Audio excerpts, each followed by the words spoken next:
Please be seated.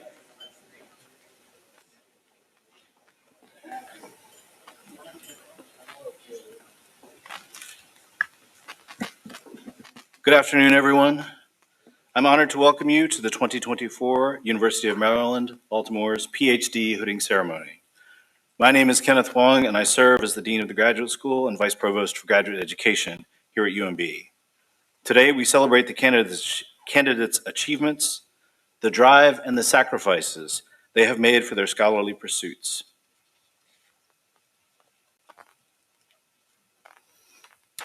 First order of business is a welcome from our Provost and Executive Vice President, Dr. Roger Ward. This is a very busy week for all of us here at the university, so we're very glad that he's able to be with us today.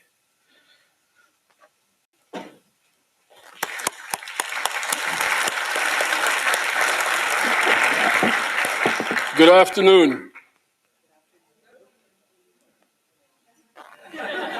Good afternoon. Thank you. You know, it's a special occasion when grads show up and their shoes are glowing. There's a young lady in front here. When she comes across the stage, I want you to pay particular attention to her shoes. And you have a right to wear those shoes. This is indeed a very special occasion. As most of you know, some of you know, the PhD is the highest degree awarded by any academic institution. It is. We award a lot of degrees at this institution, but this is the top of the heap, and it takes the most work, it takes the most effort, and so certainly there is a lot to celebrate today. I am pleased to be here to officially confer your degrees before we get to the hooding ceremony. And I'm especially pleased to be here because in years past, I was the dean of the graduate school, so I was sitting where Dr. Wong is sitting, but in my role now, I get to confer the degree. And then as Dr. Wong mentioned, I have to leave for other engagements. And before I confer the degrees, I want to take the opportunity, again, to congratulate the graduates on this momentous occasion, this remarkable achievement. I want to recognize this distinguished faculty sitting next to you who for 5, 6, 7, 8, 9, probably no more than that, years have mentored you, stood behind you, and supported you all along the way. The university continues to be eternally grateful to our faculty for everything that you give and pour into our students. I also, of course, want to recognize the deans who lead our schools, and we have a number of them represented here today. You will see them later on when they come on stage to hood the students from their respective schools. And what I particularly like about this ceremony is that it's interprofessional, it's interdisciplinary. And so, because we have PhD students across many schools here at the university. And thank yous wouldn't be complete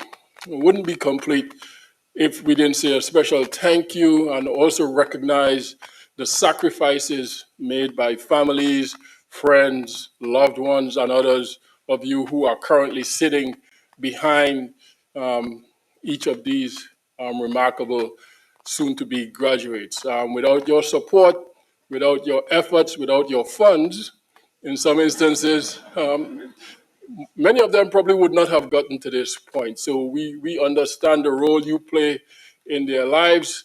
It's been a pleasure and certainly a great journey having them with us. And we are pleased now to return them to you and to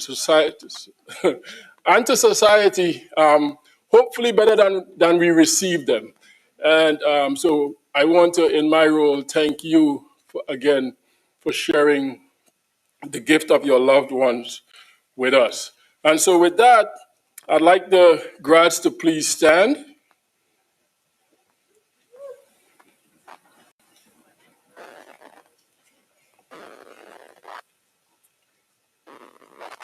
Under the authority granted by the state of Maryland to the Board of Regents of the University System of Maryland, and by that board and the chancellor delegated to me in my role as provost of the University of Maryland, Baltimore, I hereby confer your degree with all the rights and privileges thereto appertaining. Congratulations.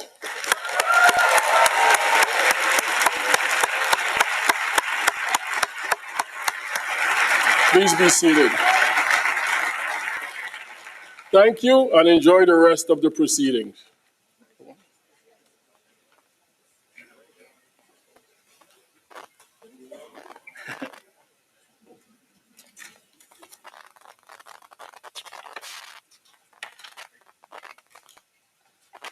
All right.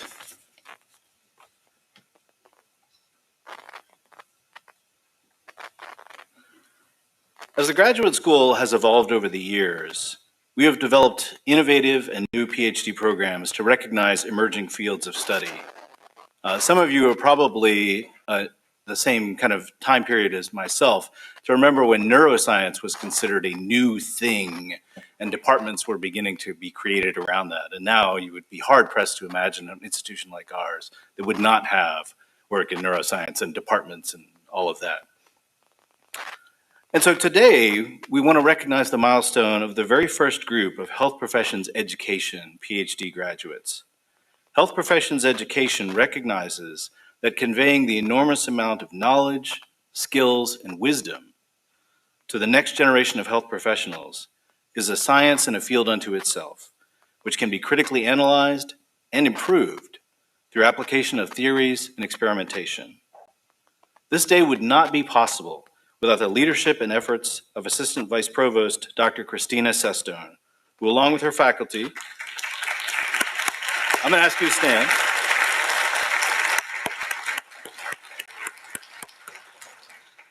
along with her faculty team, have created a rigorous, competitive, and nationally respected program.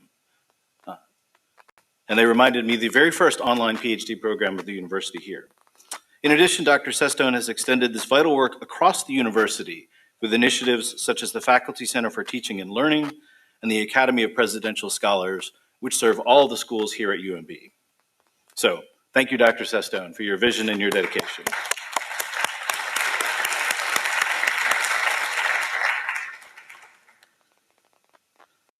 So one of the great joys of leading the graduate school is that all the dissertation defenses are scheduled through our office, which seems at first like kind of a pedestrian thing. But each week, I get a sample of the world-changing research that our graduates are pursuing. I can't attend all of these presentations, but there are some common themes that have emerged from the ones that I've seen. The first is that our students and our faculty are really, really, really smart. This might seem obvious, but when you attend these and you listen to the level of discourse that is going on, the level of work that has been accomplished, it is really amazing. Now, I do not pretend to understand everything that goes on in these defenses, and given the incredible range of research here at UMB, I doubt that really anyone could. I mean, maybe artificial intelligence will figure this out at some point, but for ordinary people, not so much. But it is clear that our mentors have created an environment where students can excel, and that our graduates are really at the top of their game. The second thing that I've observed is that in a world that is being transformed daily by machine learning and technology, doctoral research at this level is still a very human and very personal endeavor. You've probably heard that less than 2% of the world's population holds a PhD, so even fewer than that are actually working on one right now. In these defenses, I have heard about the tremendous support from other students, from teachers, from family, from friends, including those of the four-legged variety. Students have shared about the power of their faith, the impact of their personal experiences with illness and how it motivates them, and their dreams for the future. In many ways, doctoral education is the ultimate in personalized education. It is years in the making. It is firmly rooted in collaboration and working together. And it is an infinity of possibilities coalesced into each student's unique experience. This deeply personal aspect of doctoral education is why the hoods that you will soon receive are not merely a credential or a token of your success, although all of you, and I'm speaking to the students, are without a doubt experts in your field. They are an outstretched hand and an invitation. They represent those who have come before you, the giants on whose shoulders you have stood in order to see further than anyone else.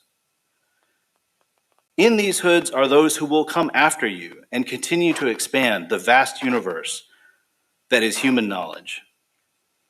With this ceremony, we welcome you into this community of scholars with all of its prestige, all of its privileges, and all of its responsibilities. You have earned this moment, and we are all immensely proud of all that you have achieved and the mighty accomplishments that will be in your future. Congratulations, graduates.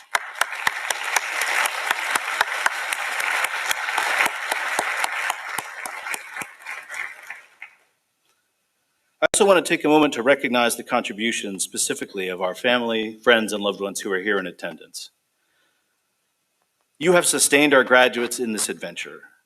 Pursuing research at this level can be at times an all-consuming effort, and I know many of you have seen this firsthand, whether that is tending to animal models or cell lines, interviewing research subjects, revising a presentation or a grant application for the 23rd time, or just reading one more paper to get a thorough background on the previous experiments in your field.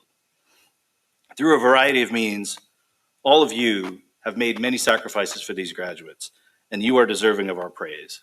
It's a very proud day for all of you as well, I'm sure. So I would ask you to stand so that we can recognize you.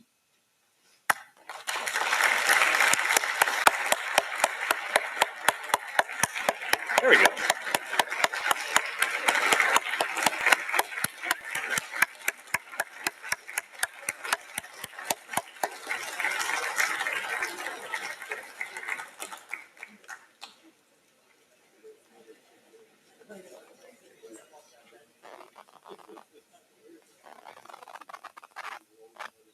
All right. We have a special award to present this afternoon, and to announce that award, I would like to introduce Dr. Soad Elziny. Soad is a graduating PhD student from the neuroscience program, and until a few weeks ago, served as president of the Graduate Student Association. I and other administrators count on Soad and other members of the Graduate Student Association to be the voice and the advocate of the student, to work collaboratively on events like this, so our graduate students are well provided for both inside and outside the classrooms. The president, the provost, and myself all rely heavily on their advice and their counsel. So please join me in thanking the Graduate Student Association, and particularly Dr. Elziny, for her leadership and service.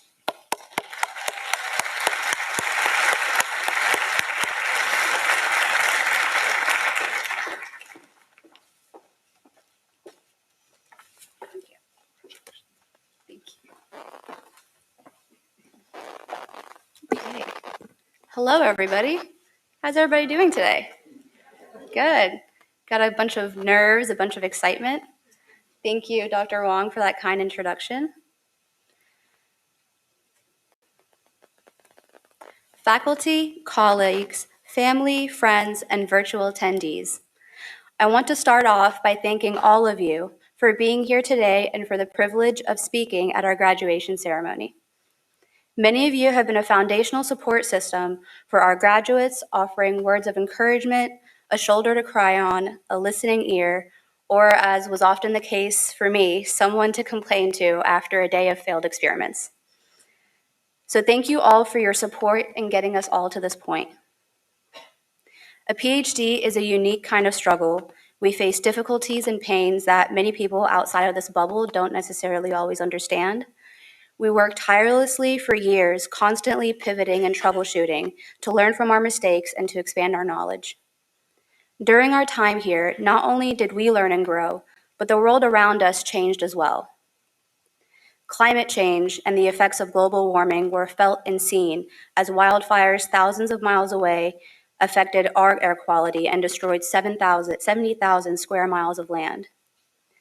The COVID-19 pandemic affected us all deeply, personally, as well as professionally, by freezing our timeline and our world, and forever changed how medicine is practiced.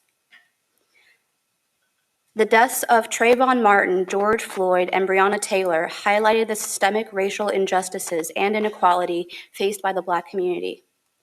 The overturning of Roe v. Wade dismantled 50 years of legal protection for a woman's right to choose.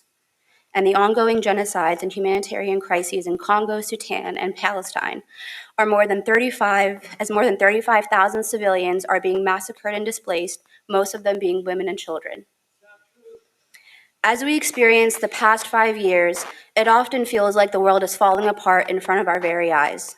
I know I myself often felt guilty to enjoy the blessings and privileges I've been afforded, feeling helpless that I couldn't do more.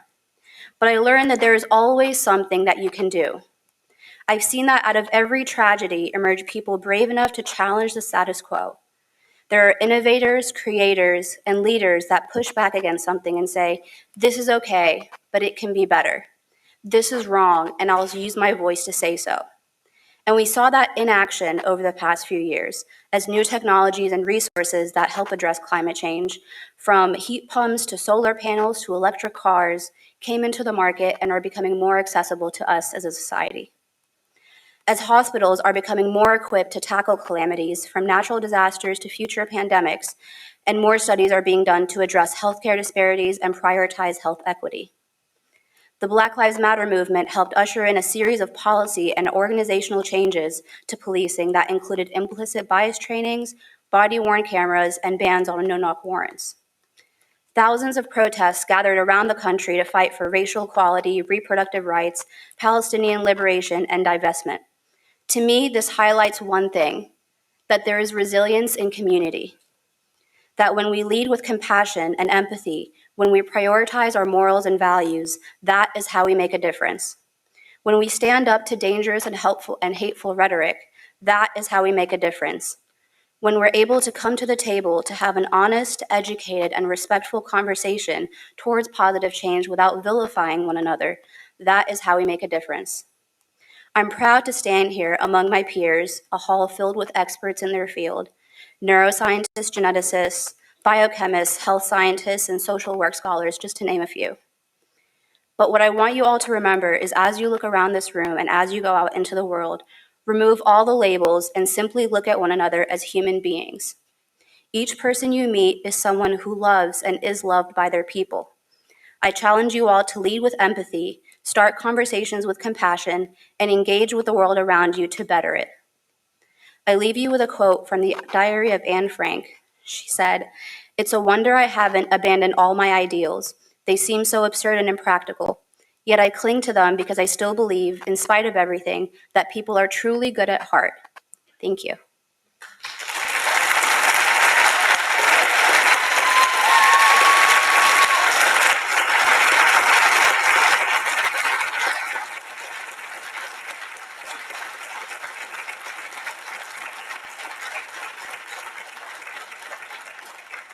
Thank you.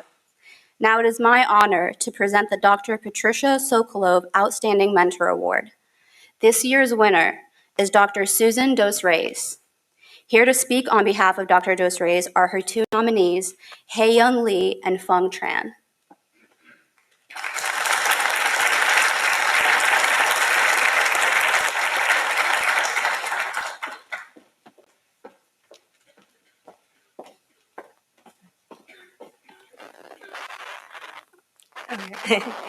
Thank you for the opportunity to introduce my advisor, Dr. Dos Reis, on behalf of my team.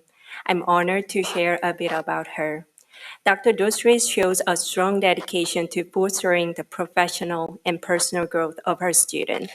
She provides us with comprehensive support throughout our research and gives advice and help whenever we need it. She also has a clear passion for teaching and encourages us to deepening our understanding of this field and to nurture our critical thinking. Our gratitude motivates us to nominate her for these awards. We all live far from our home country without family and friends nearby. Moreover, we have faced language and cultural barriers. However, her mentorship makes us feel at home, which not only keeps us from feeling alone and disconnected, but also creates a sense of belonging for us. To us, she's more than just an advisor. She's a mom here. Congratulations, Dr. Dos Reis, on this recognition of your outstanding mentorship.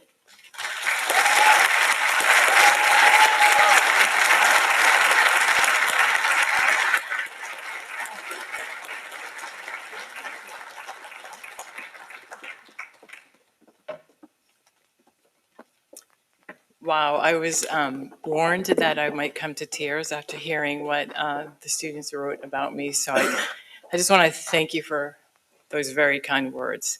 As many of you know, a PhD journey spans many years. You've heard that here tonight. And in that span of time, the mentor and mentee really do develop a special bond. And that bond is one that you can't replicate with any other professional program. As a mentor, I see my most important job is to equip my students and mentees with the training and skills and the best skills possible to launch their own professional career. I want to thank my trainees and mentees for entrusting upon me to guide them through that journey. We know it's not always easy. It's often difficult, as you've heard. As I look upon you all here today to receive your doctoral hoods, I congratulate you and your mentors for making that journey and completing that journey together. I wish you all the best as you launch now into your own professional career and to take on whatever challenges are in the future for you. And thank you so much for this recognition. It really is a tremendous honor to be recognized as a Dr. Patricia Sokolov Outstanding Mentor. Thank you.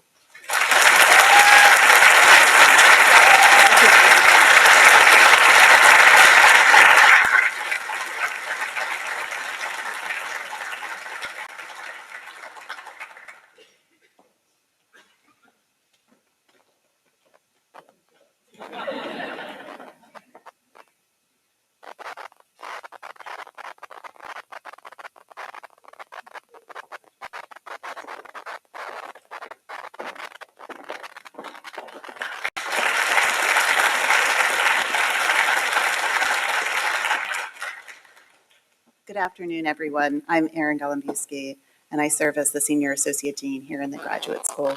And it is my pleasure to take over the next part of the ceremony, where we'll be awarding the doctoral hoods, which is a symbol of the students joining, completing their doctoral work and joining their mentors as full academic professionals.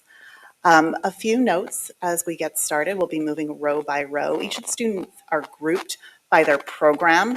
And so if you were hoping to follow this alphabetically, you are out of luck today. So each student will be grouped with their program, and students will zip these doctoral robes. Mentors, that hood string is going to be pointing down towards the students' toes as you put it over their heads.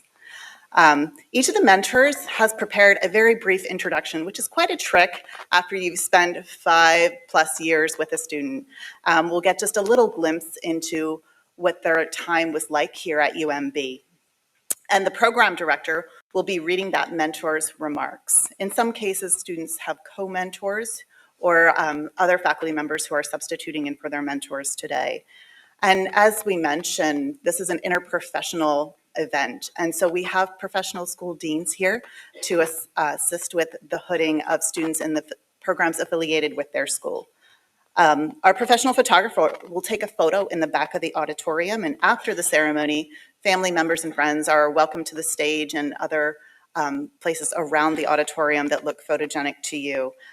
Students, after your photo is taken in the back of the auditorium, you'll return to your seats so you're present for the rest of the students in the audience right now.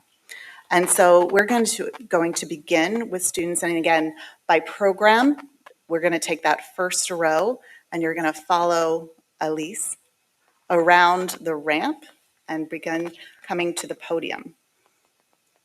First row.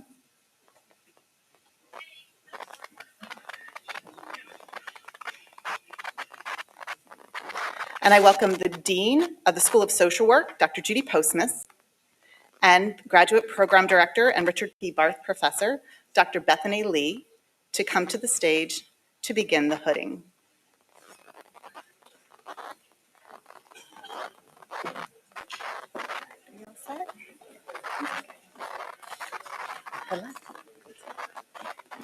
Great. First up, we have Dr. Eun-Song Park. She's going to be headed by her chair, Professor Jay Unick. Dr. Park, or Song as she's known to us, was an incredibly productive member of our research team and by far the most funny. Not only did Dr. Park churn out peer-reviewed articles like a seasoned novelist, but she also steered multiple research projects, seamlessly collaborating with the School of Medicine, community providers, and stakeholders from every Maryland county. Her work documenting opioid recovery services in Maryland is currently being used by stakeholders across the state to build out comprehensive recovery services. Dr. Park's professionalism and dedication to high-quality work was regularly recognized by our partners. People love to work with Song. Even the federal government couldn't wait to snap her up, recognizing Song's rare talents before she could even print her dissertation. They brought her in to tackle some of the most pressing challenges of the Social Security Administration. Yet Song's secret weapon isn't her formidable research prowess, it's her sly and dry wit. Song routinely turned our icebreakers into a comedy session. Whether she's riffing on the quirks of parenting, debating the merits of pumpkin spice season, or recounting her latest shopping escapades, Song always left us in stitches. Congrats, Dr. Park.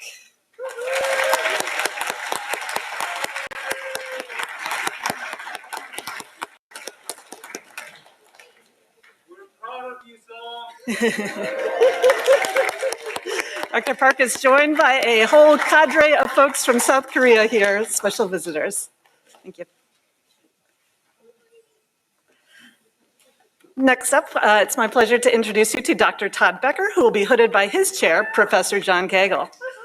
Todd successfully defended his dissertation last year, and he's been living in St. Louis ever since, which means he flew back to Baltimore just so he could attend today's hooding ceremony with his family and friends. Todd's thesis was a cutting-edge investigation of attitudes about medical aid in dying among hospice clinicians, including physicians, nurses, social workers, and chaplains. His work has positioned him to become a rising national expert on medical aid in dying, which is a pretty hot topic these days. Todd is a sharp-minded critical thinker, a strong writer, and an up-and-coming leader in the field.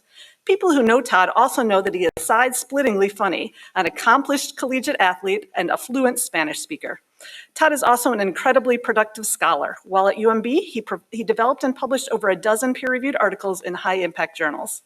Excitingly, this past year, he was awarded a highly competitive T32 postdoc position at the Washington University School of Medicine in St. Louis. I'm personally looking forward to following his growth as a scholar and a researcher. Please join me in congratulating Dr. Becker and formally welcoming him to the Academy.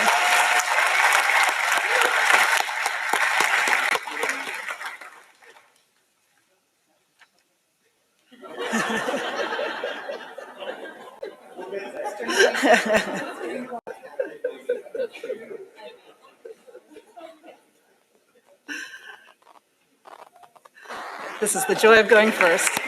Congratulations. Next up, we have Dr. Nancy Franke, who's going to be hooded by distinguished university professor Dr. Jeff Greif. Dr. Franke is a social justice warrior and former Peace Corps volunteer with an MSW from the University of Pennsylvania. Her mixed method dissertation, The Role of Relationships for Adults Who Served Long Prison Sentences That Began in Childhood, represents her strong partnership with the Campaign for the Fair Sentencing for Youth and her dedication to people who had been incarcerated as children. She collected data from across the U.S. and conducted the first national study of returned juvenile lifers. She's presented this research at multiple national conferences as well as to community groups. While in the PhD program and since, she co-authored 9 manuscripts in peer-reviewed journals and several reports. Her past research has been funded by the Maryland Judiciary and the National Institute of Justice. She was the inaugural doctoral fellow for the Community Justice and Equity Initiative at UMB and a research associate at the University of Michigan. With her knowledge of teaching about and lifelong commitment to diversity and the underserved, she's currently an assistant professor at LaSalle University. Congratulations, Dr. Franke.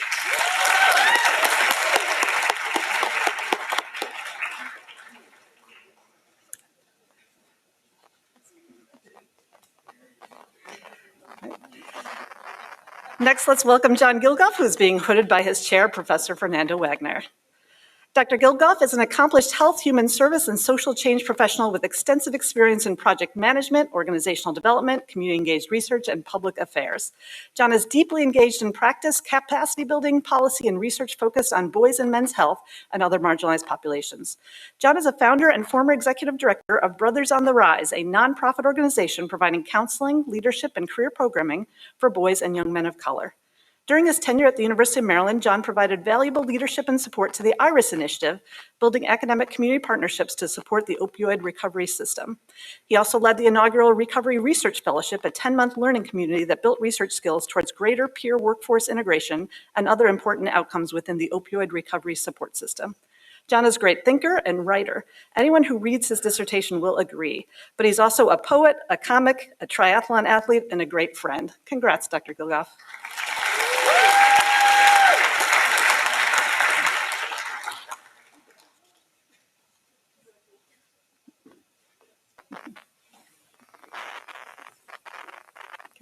Next up is Dr. Tuli Katederet Wiedema, who will be hooded by her chair, the Daniel Thurs Professor Corey Shtema.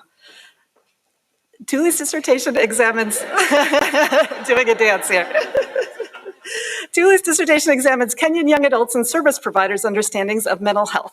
Her multi-perspective case study drew on interviews, focus groups, and government documents. Her work exemplifies the best of social work research by examining the interplay of international aid discourse filtered through government policies and nonprofit organizations. She uses a decolonizing lens to identify where bottom-up perspectives are not only shaped by top-down forces, but also change and challenge them. Her multi-layered understanding of mental health and how it's understood within the context of young people's lives in rural, urban, and suburban Kenya provides guidance for social workers and other medical and service providers. Her work has important implications for social work, public health, and international policy and programming. It's an honor and a joy to work with someone like Tuli, whose rare combination of profound intellectual inquiry and a clear, straightforward vision allows her to engage in a dialogue with a variety of stakeholders and amplify the impact of her work.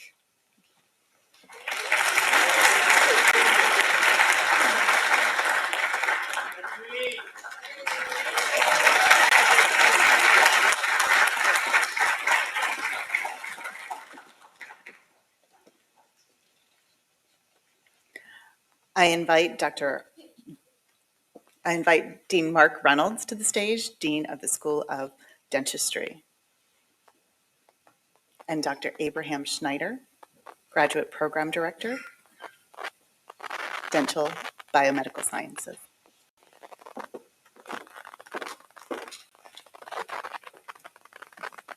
Thank you and welcome. Dr. Mankyo Chan, mentor Ishraq Al-Shankiri, wrote the following. I'm proud to introduce Dr. Ishraq Al-Shankiri. Dr. Al-Shankiri received a Bachelor of Dental Science degree from King Abdulaziz University in Saudi Arabia. She was also trained in oral medicine at the University of Washington in Seattle and received a Master of Science degree in dentistry. She started her PhD training in the Dental Biomedical Sciences program in 2019.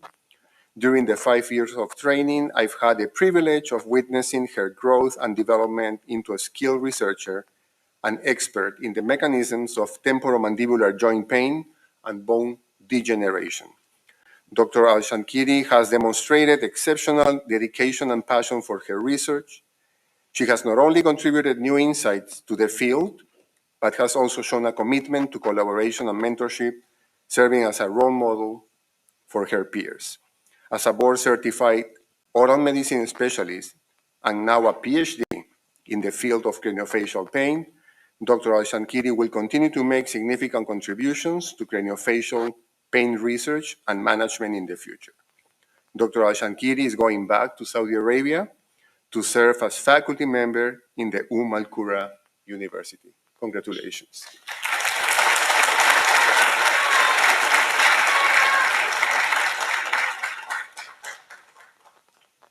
You made it.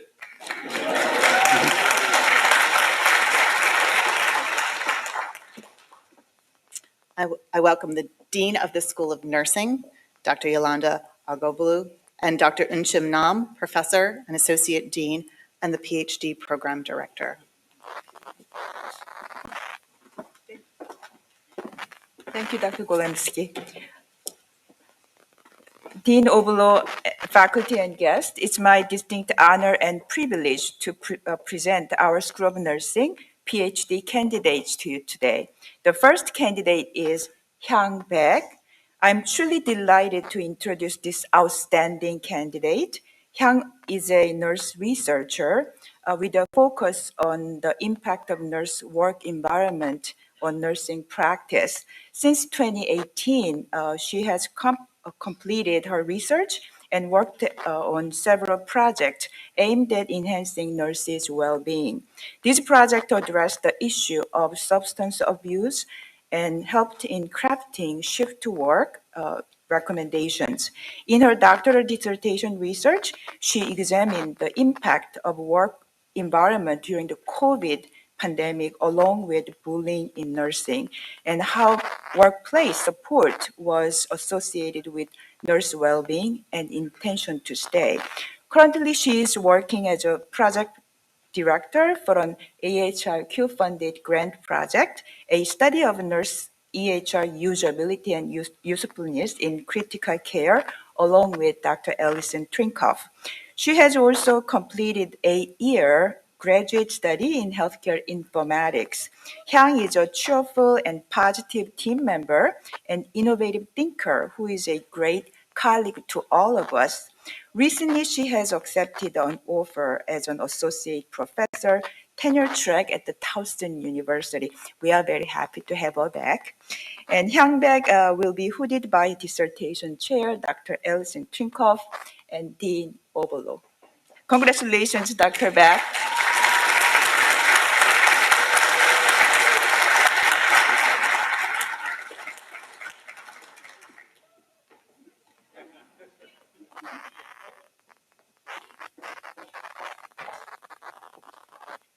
Our next candidate is Hepzibah Sophie Edwin. It is my great honor to introduce Sophie Edwin, an outstanding clinical nurse scientist.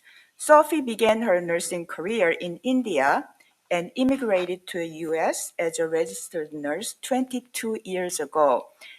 Her nursing experience included exploring ways to promote a healthy, sustainable workplace where she supported and mentored nurses and nurse leaders in their professional development. Considering the ongoing challenges in the healthcare environment and the current nursing shortage, she supports and mentors nurses and their nurse leaders in the professional development. She has presented her scholarly work at the national conference and published her findings in Nursing Outlook and other prestigious journals. In 2021, Sophie received the MedStar Nurses Choice Award as an exceptional nurse leader in 2021. Sophie is an enthusiastic learner, highly organized, and motivated to succeed with noteworthy perseverance. She plans to blend her clinical practice, teaching, research skills in her current position as a senior nurse director at MedStar Washington Hospital Center, while she supports her fellow nurses in the advancement of science. Sophie will be hooded by her dissertation chair, Dr. Alison Trinkoff, and Dean Obolo. Congratulations, Dr. Edwin.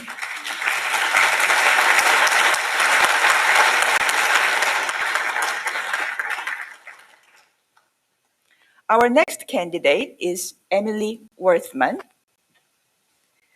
It is wonderful to present this outstanding candidate as she reached this important milestone. Emily began her PhD during COVID pandemic, meeting her mentors and classmates over Zoom while juggling homeschool needs for her two young children, Delia and Henry, whose school also meeting virtually. During that time, she was called back to bedside, often juggling statistics and nursing theory with working night shift in the ICU or in the emergency room.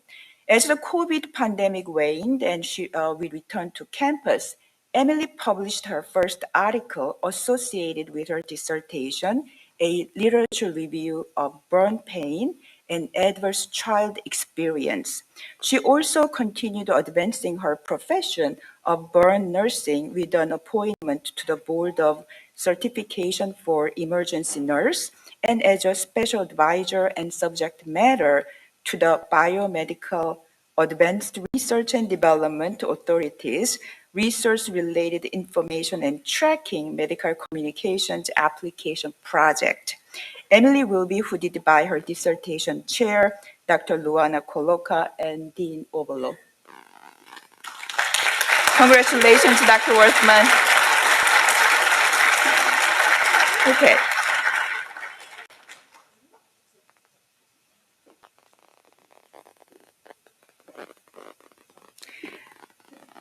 Our last, but certainly not least, candidate is Rhea Freeman Williams. I am really delighted to introduce this accomplished candidate. Rhea is a certified nurse midwife and nutritionist. She earned her BSN degree at the Johns Hopkins University and an MSN degree in midwifery at the Shenandoah University. Her clinical practice as a midwife, Rhea became interested in reducing cesarean birth among low-risk birth givers and the impact that intrapartum interventions had on cesarean birth. She started her PhD journey at the University of Maryland School of Nursing in 2018 as a Conway Scholar, while also working as a nursing faculty member at a Shady Grove campus. She completed her PhD coursework during the COVID pandemic and recognized the changes in policy and practice which could affect birth outcomes in low birth givers. So for her dissertation, she jumped right in and used a national database to examine the effects of COVID-19 in both postpartum interventions and cesarean birth outcomes. Her clinical research work has resulted in her recently being inducted as a fellow in American College of Nurse Midwives. Rhea will be hooded by her dissertation chair, Dr. Jennifer Kleindienst and Dr. Obolo. Congratulations, Dr. Freeman Williams. Thank you.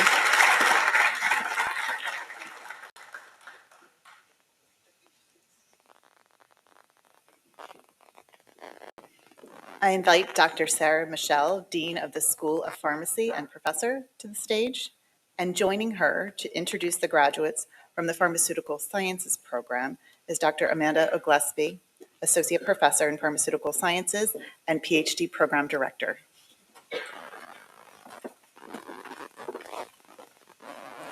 All right, so first up is Anna Coutinho. She is going to be hooded by her advisor, Jim Pauly. Anna knows a great deal about medications and long roads. A graduate of Penn State, Anna then attended pharmacy school here, earning the Doctor of Pharmacy degree prior to enrolling in the PhD program. Anna has been here so long that she helped identify the location for the construction of DeVidge Hall. Anna's research in oral drug absorption spanned from a clinical trial to chemical spectroscopy. Using select ingredients and processing, she manufactured tablets of an antifungal whose water solubility is lower than marble. She tested her tablets in healthy people. The drug was absorbed twofold more than the commercial tablets. Using NMR, she explained how her tablet ingredients dissolved the drug so it could be absorbed. A native of Brazil who considers June 22nd her American birthday, the date she came to the US, Anna makes everyone laugh. Topics include her previous car, her husband, her parents, her in-laws, her brother, and her high-end keyboard. We are very sure that Anna loves her husband a lot more than her previous car, although Anna really loves her high-end keyboard. Anna starts at Merck next month. Best wishes, Anna.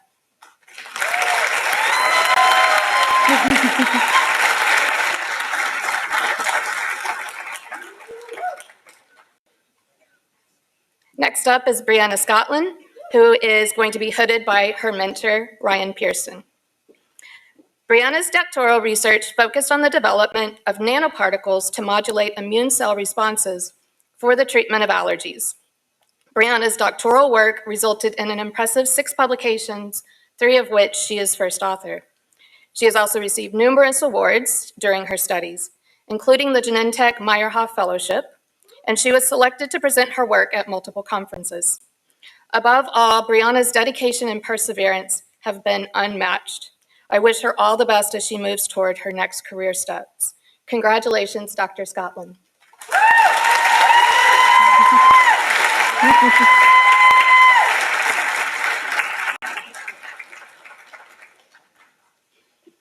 Next up is Nu Trong, who will also be hooded by her advisor, Ryan Pearson. Nu's doctoral research focused on developing nanoparticle-based strategies for immunomodulation in severe inflammation and sepsis. The strength of her research led to the publication of multiple first author and co-author manuscripts. As a result, Nu was the recipient of several awards and selected conference presentations. Notably, Nu received an honorable mention for her NSF GFRP application and received a Pharma Foundation pre-doctoral fellowship in drug delivery. Nu's outstanding contributions and infectious enthusiasm are etched into the lab's research directions and culture. I wish her all the best in her future endeavors. Congratulations, Dr. Trong.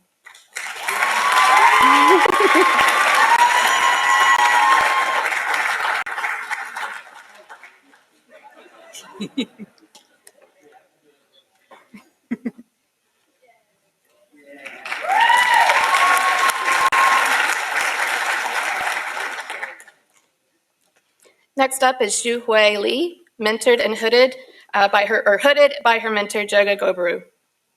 I am pleased to introduce Xu Hui Li. Xu Hui started her academic journey studying the pharmaceutical engineering from Yunnan University. This was followed by completing a master's in pharmaceutical modeling from Uppsala University. At UMB, Xu Hui joined the Center for Translational Medicine to pursue her PhD, applying pharmacometrics to drug development and precision medicine. During her time at UMB, Xu Hui worked on 2 healthcare challenges. First, she worked on optimizing the dose of TXA, a drug used to reduce bleeding in women post-childbirth. The second project was to find a practical solution for the lack of a much-needed generics for Advair. Xu Hui is currently working as a scientist at Bristol Myers Squibb. Congratulations, Dr. Xu Hui Li.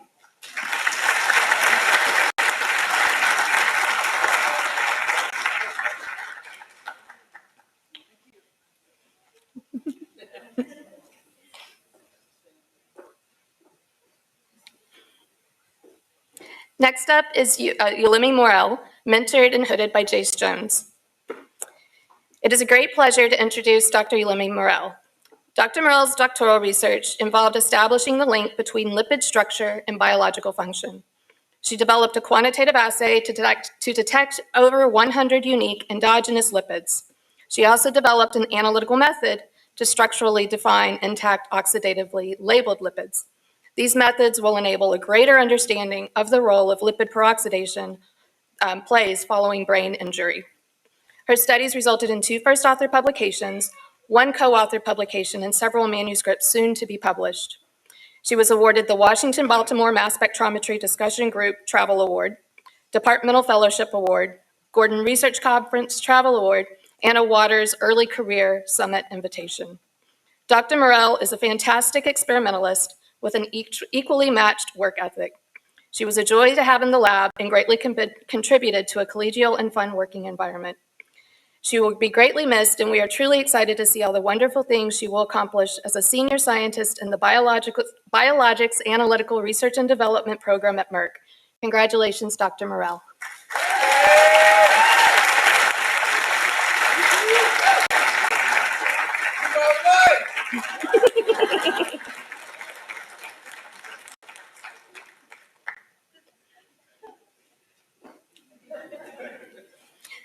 Next is An Tran, who was mentored and will be hooded also by Dr. Jace Jones.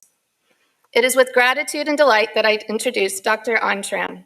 Dr. Tran's diligent and systematic experimental approach resulted in a robust analytical workflow for rapid and comprehensive analysis of sphingolipids, with major implications for using sphingolipid metabolism as a molecular marker for hepatotoxicity. His work resulted in 2 first-author publications, 2 co-author publications, and several more publications soon to be completed. He presented his original research at numerous regional and national conferences, which included 3 oral presentations. He was awarded the Washington-Baltimore Mass Spectrometry Discussion Group Travel Award and received a departmental fellowship. And excelled in the classroom and the laboratory. He was a terrific lab member and greatly contributed to the lab's success. His talents go behind the lab, and he is a fantastic baker, brewer, and cook. He will be greatly missed for his scientific acumen and culinary skills. Dr. Tran accepted a prestigious NRC fellowship at NIST, and we are excited to see his continued growth as a scientist. Congratulations, Dr. An Tran.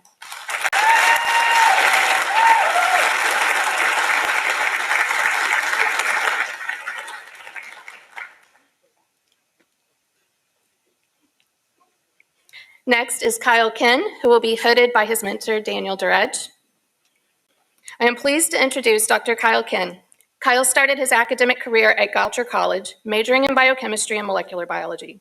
His early experiences and scientific role models played a large part in his scientific journey. Notably, his passion for the field was ignited by early experiences in his grandfather's immunology lab. Kyle's dissertation focused on the development of an integrative structural biology platform combining hydrogen deuterium exchange mass spectrometry, or HDX-MS, with molecular dynamic simulations to computationally model structural ensembles and augment structure-based drug design approaches. As a graduate student, Kyle participated in the publication of 8 scientific articles. He was awarded the 2019 Graduate Translational Research Award and the School of Pharmacy's Dean's Teaching Fellowship. Kyle is driven, motivated, inquisitive, and he was a great student and colleague. Currently, Kyle is a postdoctoral fellow at Georgetown University, where he continues his work in drug design, targeting voltage-gated ion channels with the aid of molecular dynamics and machine learning. Congratulations to Dr. Kin.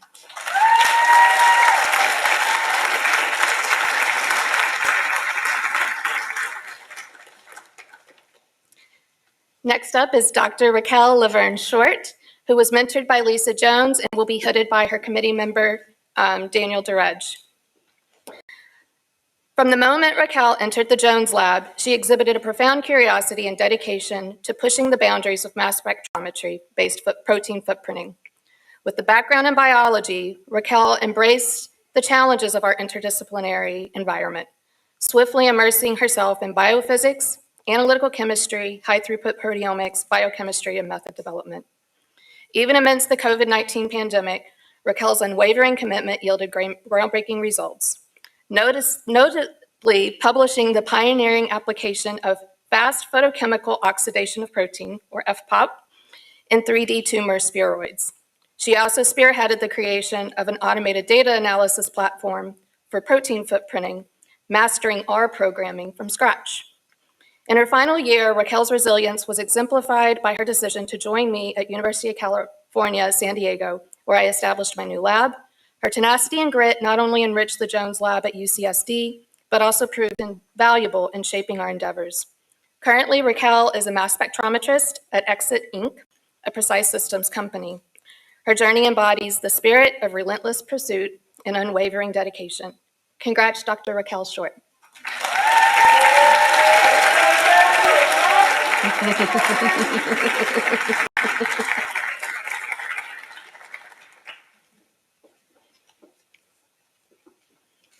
Next up is Ritika Kurian, who is going to be hooded by her mentor, Hongbing Wang.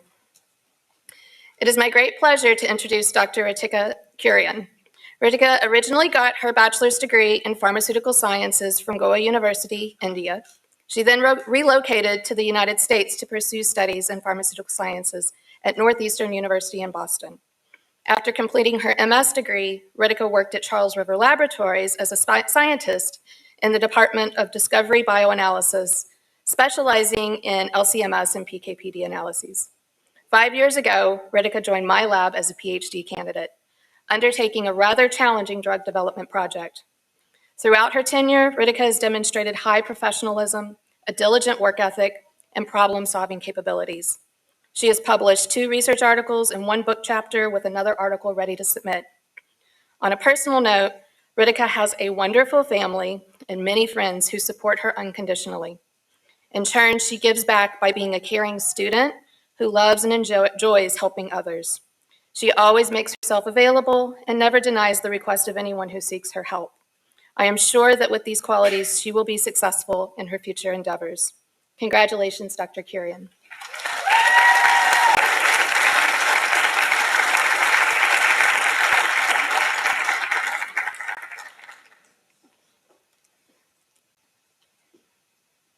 And last but not least is Jorge Marquez, who is mentored by Jeanette Serrero and will be hooded by committee member Maureen Kane.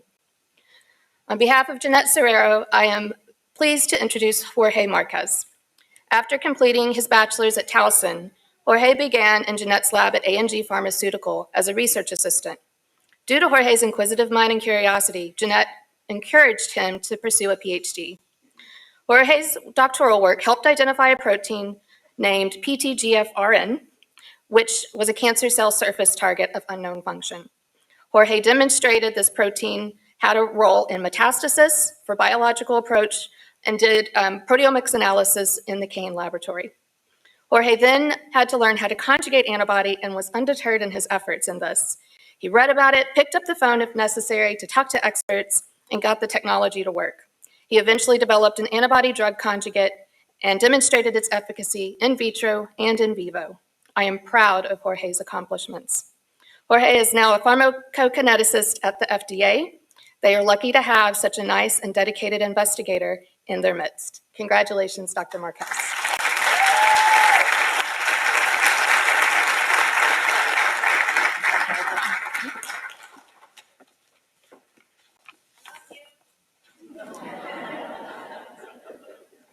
I welcome to the stage Dr. Wendy Camilla Castillo, Assistant Professor and Doctoral Program Director of the Pharmaceutical Health Services Research Program.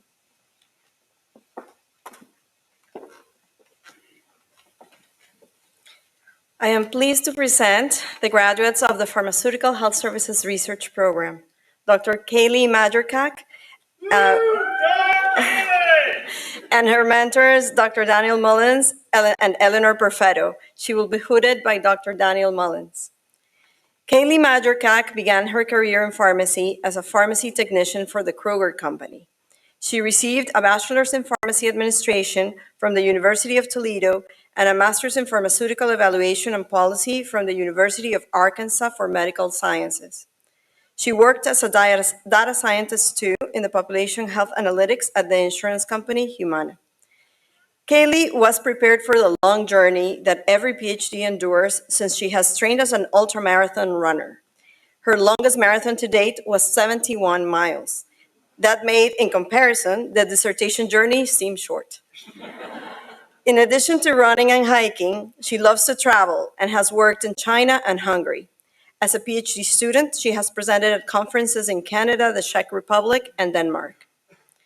As a PhD student, she received funding for her dissertation work through a predoctoral fellowship from the National Health Council, a Washington, D.C.-based patient advocacy organization that represents more than 160 national health-related organizations and businesses.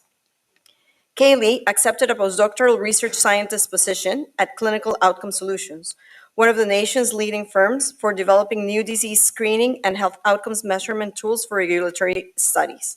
Congratulations, Kaylee.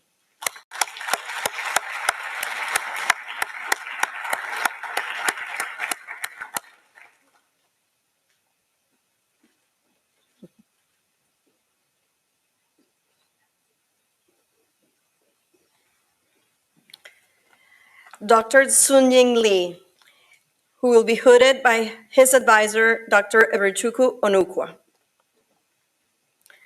I am honored to present Dr. Sunying Lee, who received his PhD from the Department of Practice Sciences and Health Outcomes Research in the School of Pharmacy. For his doctoral dissertation, Sunying used data visualization software and parametric regression models to characterize heterogeneity in time to loss of independence among individuals diagnosed with Parkinson's disease, identify subtypes of predictors based on activities of daily living, and quantify the economic burden of Parkinson's disease from the patient and family perspective. His findings have advanced our understanding of the clinical and economic burden of Parkinson's disease. He played a significant role in the success of several externally funded projects, including a data infrastructure project that developed a three-way linkage between our tumor registry, administrative claims, and electronic health records. Sunying developed highly marketable programming skills and worked with complex clinic and survey data while co-authoring peer-reviewed papers.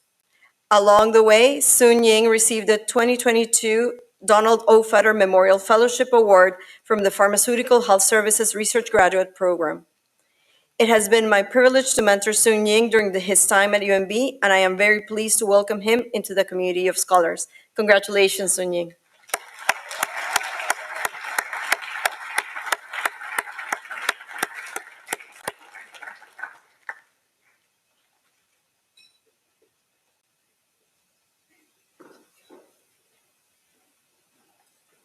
Dr. Shintal Shah, hooded by his advisor and mentor, Zafar Safari. I am pleased to introduce Shintal Shah. Shintal joined my lab in 2018 with a Bachelor of Pharmacy from the University of Mumbai and a master's degree in Pharmaceutical Outcomes and Policy from the University of Florida.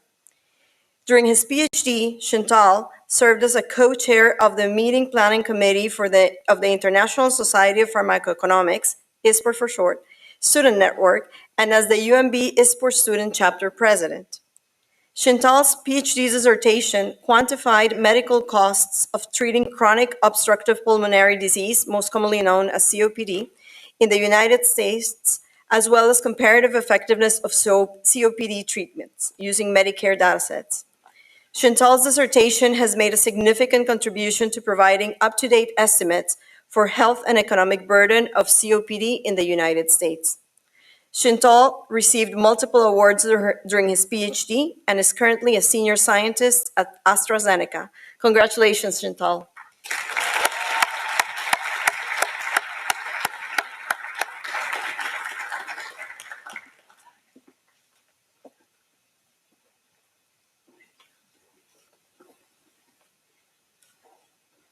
I welcome to the stage Dr. Jessica Mung, Professor of Pharmacology and Assistant Dean for Graduate and Postdoctoral Studies in the School of Medicine. And joining us to hood the graduates in Epidemiology, Human Genetics, and Gerontology is Dr. Anne Gruber-Baldini, Professor Epidemiology and Public Health, and Epidemiology and Human Genetics PhD Program Director, and Gerontology Interim Co-Director. Hi, I am happy to introduce Jennifer Kirk, who is receiving her PhD in the dual campus UMB-UMBC program in gerontology with a concentration in epidemiology of aging. She is being hooded by her mentor, Jennifer Albrecht, who writes, Jen has shown incredible drive and determination to conduct meaningful research on human and health disparities. Her dissertation examined racial and ethnic disparities in the initiation of osteoporosis drug therapy following osteoporotic fractures among older women. To achieve her research objectives, she analyzed Medicare claims and created a new cross-sectional survey to understand Medicare providers' preferences and knowledges in the management of osteoporosis. To obtain data for her dissertation, Jen formed a collaborative relationship with a faculty member at the University of Alabama who conducts similar research, facilitating her access to a large Medicare data set at significantly discounted costs. Jen received multiple awards while here at UMB, including the Renee Royak-Shaler, Magaziner, Gerontology Early Career Development, GSA Research, Meyerhoff, McIntosh, and Langenberg Awards, and she was also funded by the T32 in Epidemiology of Aging. Additionally, she was awarded a prestigious fellowship at Mathematica, during which she refined and deployed her survey. Jen loves a challenge and included advanced analytic methods in her dissertation work to create new learning opportunities for herself. In summary, Jen is an incredibly impressive person and a new researcher who has a bright future. I look forward to seeing what she does next.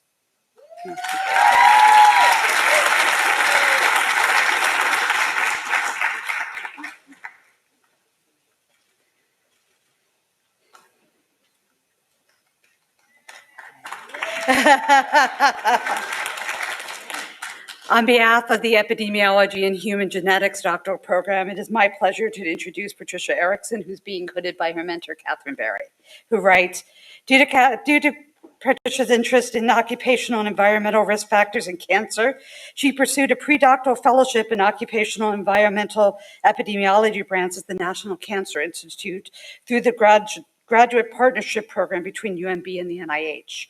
Patricia started her PhD program as a part-time student, but had no trouble successfully balancing her work and studies due to her excellent organization skills, dedication, and hard work.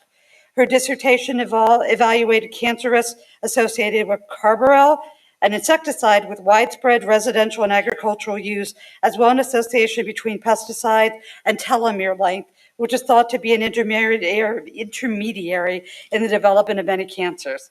Findings provide important insight into potential carcinogenicity of pesticides and underlying mechanisms. Patricia is also a wonderful team member and made important contributions to other research projects, which led to a publication where she was co-author in additional manuscripts that are in submission or preparation. Additionally, she managed to find time to train for half marathons, and even longer endurance events. She will be moving to Salt Lake City this month to start a postdoctoral fellowship at the Huntsman Cancer Institute. Congratulations, Patricia.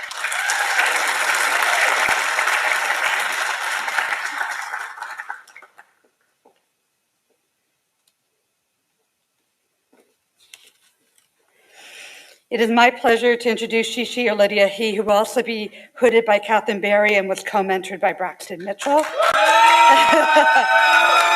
Given her interest in cancer genetics, Lydia pursued a pre-doctoral fellowship at the National Cancer Institute, to see a theme here, through the graduate partnership program between UMB and the NIH.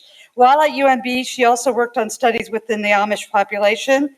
Lydia has a strong work ethic and was extremely productive during her doctoral program.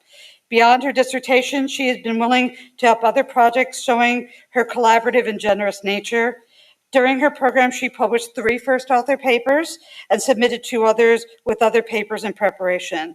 One of her first author papers, which focused on weight change in adulthood and risk of colorectal polyps, was published in the JNCI Cancer Spectrum and received substantial media interest, including coverage on Good Morning America. Lydia's dissertation evaluated the role of family history and genetic factors in the risk of multiple primary cancers. Her projects contribute importantly to the knowledge about the etiology of multiple primary cancers, which has implications in risk assessment and disease prevention. She's continuing her exciting work in this area as a postdoctoral fellow at the NCI, and in her spare time, Lydia is active in her church. Congratulations, Lydia.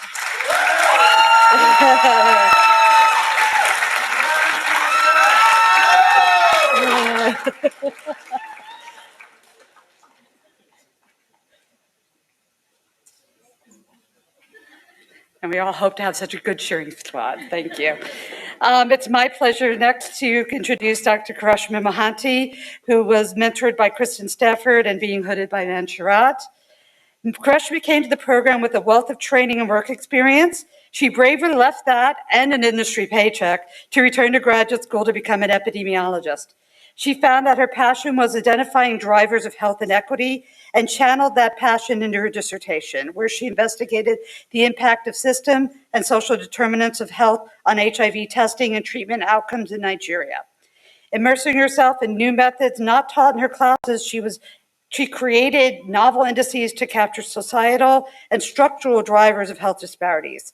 Her work has highlighted the impact of addressing structural, social, and societal inequity, social inequity could have on achieving and maintaining HIV epidemic control. In addition to receiving 3 awards for her scholarly achievement and publishing 5 papers, with 2 or more on the way, she found time to engage in student government, help nurture and support other students.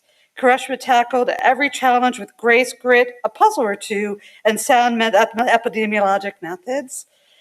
After our isolating global pandemic, innumerable all-nighters in the office, and mastering the art of responding to committee feedback, I'm honored to welcome Dr. Mohanty as a colleague to our scholarship community. Congratulations, Dr.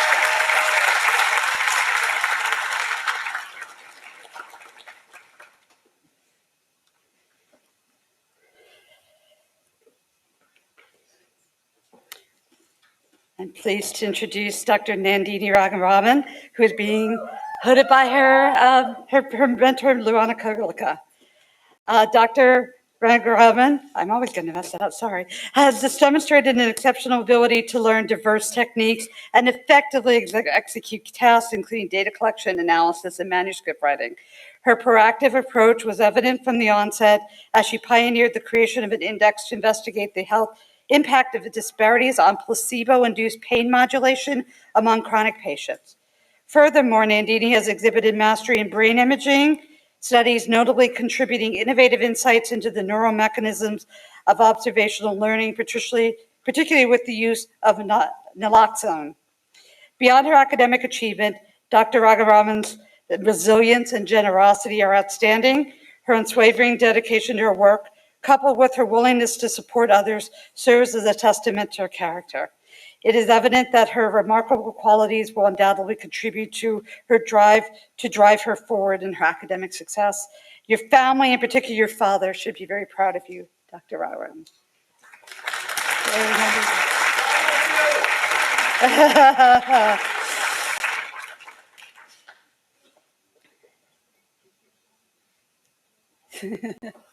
Yay.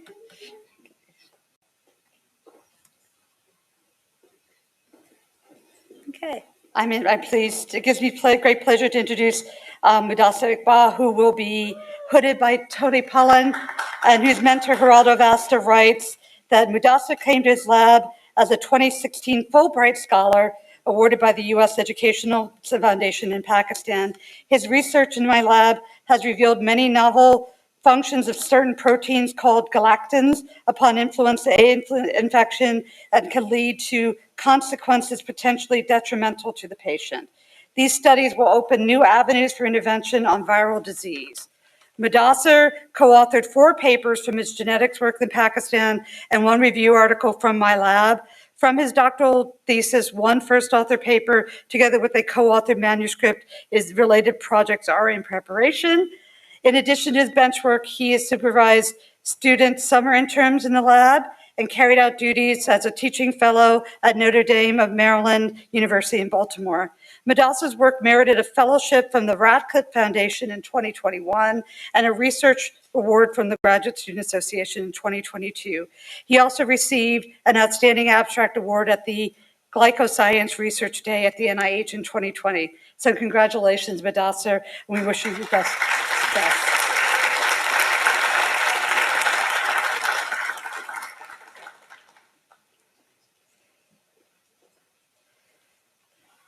I'm pleased to introduce Bingla. Oh, I'm sorry, I almost jumped. Jennifer French, who's being hooded by her mentor, Tim O'Connor, who writes that Jennifer French has been an incredible graduate student and excelled at combining genetic epidemiology, imputation, and admixture dynamics. Over the course of her studies, she was funded by the T32 on aging and became actively involved in its student leadership. Her thesis projects consist of making better genomic resources for Latin American individuals who are significantly underrepresented in genome-wide association studies. Her first project was to evaluate the composition of genomic imputation servers using the TopMed reference, where she found that the makeup of the reference panel can change the quality of imputation between different Latin American cohorts.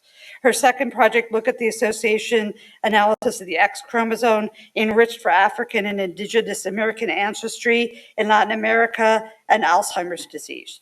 She found a novel loci associated with Alzheimer's disease and will serve as future follow-up. She will have 2 first author publications and 3 co-author publications. She will continue as a postdoctoral fellow. It says here in Dr. O'Connor's lab, but I know she just accepted a job at St. Jude's as a postdoc. So congratulations, Dr. French.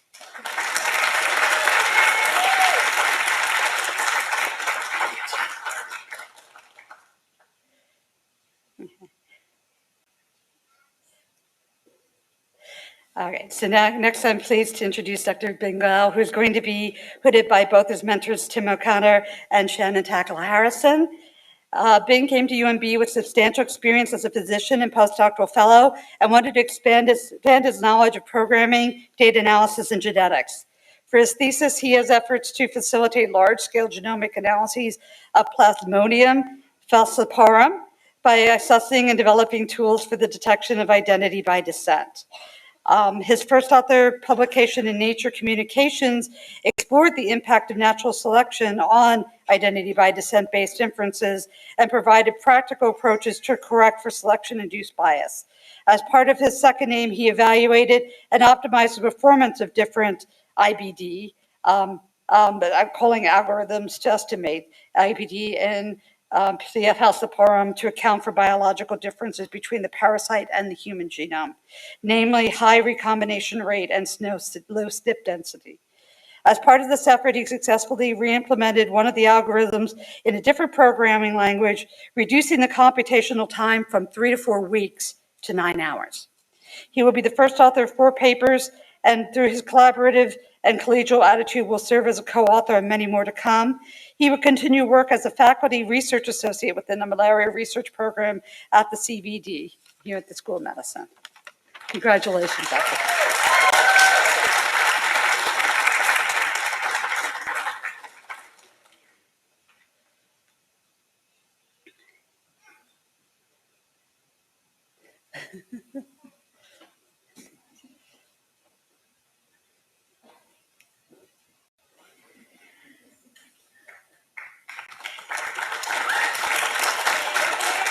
I am pleased to introduce Laura Stoyanovich, who will be hooded by her mentor, Hiruz Rasul, who writes that Laura started her academic journey as a volunteer from Serbia, going on to complete her master's and then her PhD.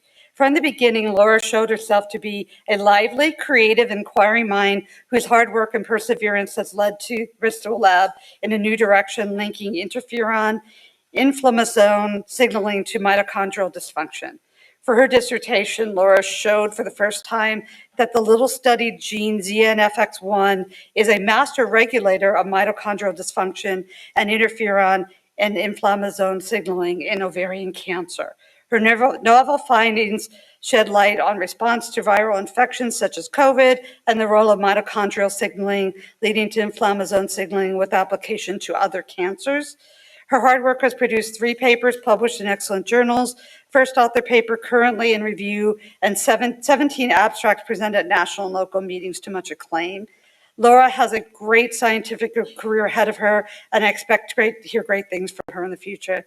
Congratulations, Laura. We're very proud of you.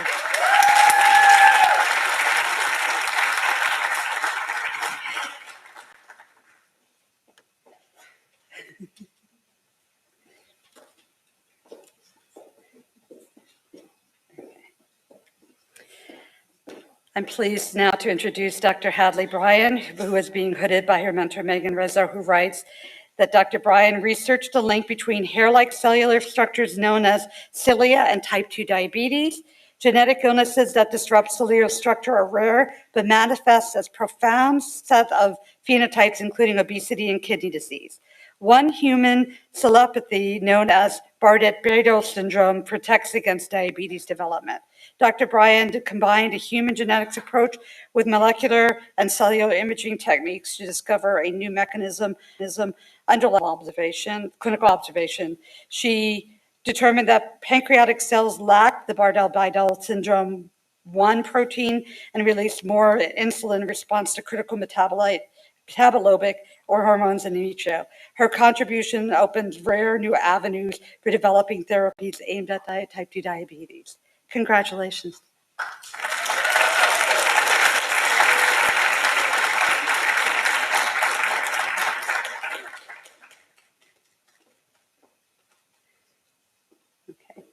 Our last epidemiology and human genetics, not least, graduate is Sarah Brown, who I will be hooding, but on behalf of her mentor, Rebecca Brotman, who writes, from the onset, Sarah has distinguished herself as an extraordinarily gifted student, deeply committed to her scholarly endeavors.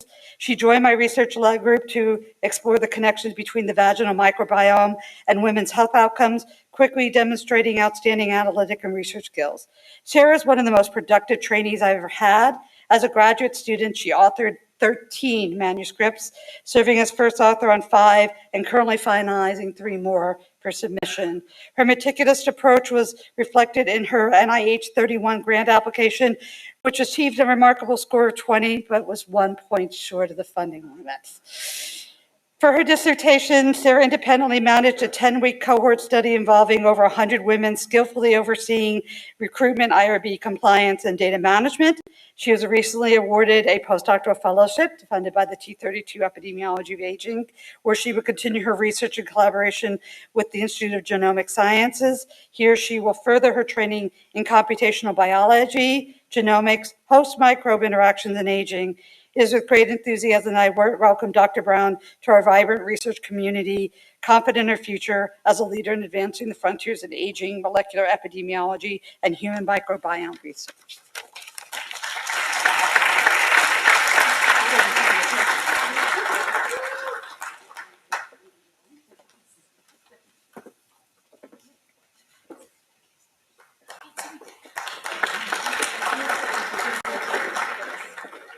Joining this stage to hood the graduate students in biochemistry and molecular biology is Dr. Gerald Wilson, professor and interim department chair of Department of Biochemistry and Molecular Biology.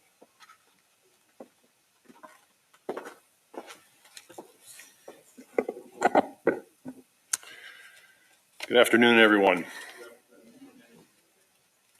Close. It is my pleasure to introduce to you Dr. Megan Stemberger, who first came to our community of scholars as a fellow in the Nathan Schnaper Intern Program in Cancer Research, where I got to know her fairly well, and I can attest with all honesty, this is true, she remains the only student who has ever commanded me back to my office to think about something I said. Wisely, Megan decided to complete her PhD research in the lab of Stuart Martin, who is here to hood her today, in the Greenebaum Cancer Center. And the following words are from Dr. Martin. Through her thesis research, Megan identified new mechanisms by which elevated hydrogen peroxide in the tumor microenvironment influences the metastatic behaviors of breast cancer cells. Megan continued an important scientific legacy here at the University of Maryland, since her grandfather, John Townsley, was a close colleague and friend of our cherished colleagues, Drs. Angela and Harry Brody. who developed the first aromatase inhibitors for breast cancer treatment. Throughout her PhD thesis, Megan demonstrated exceptional precision and diligence with her experiments. Each of these qualities is essential to overcome the noise of variables and make truly new discoveries. As a result, Megan was able to make a number of highly innovative findings, establishing how hydrogen peroxide impacts microtubule modifications and metastatic behaviors. Even as she begins an exciting new job at Astellas Pharma, Megan's discoveries here at the university will contribute to a new invention disclosure about combination therapies to reduce cancer metastases. Megan's outstanding work will undoubtedly guide research within the Martin Lab for many years to come, and we are all very proud to congratulate her on the awarding of her PhD today.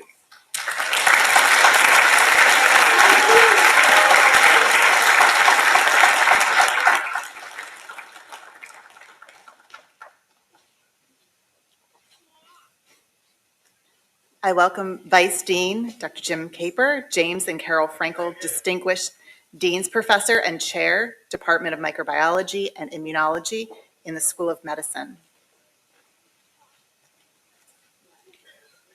And joining us to hood the students in the Molecular Medicine program is Dr. Ryan Riddle, Professor in Orthopedics and PhD Program Director in Molecular Medicine.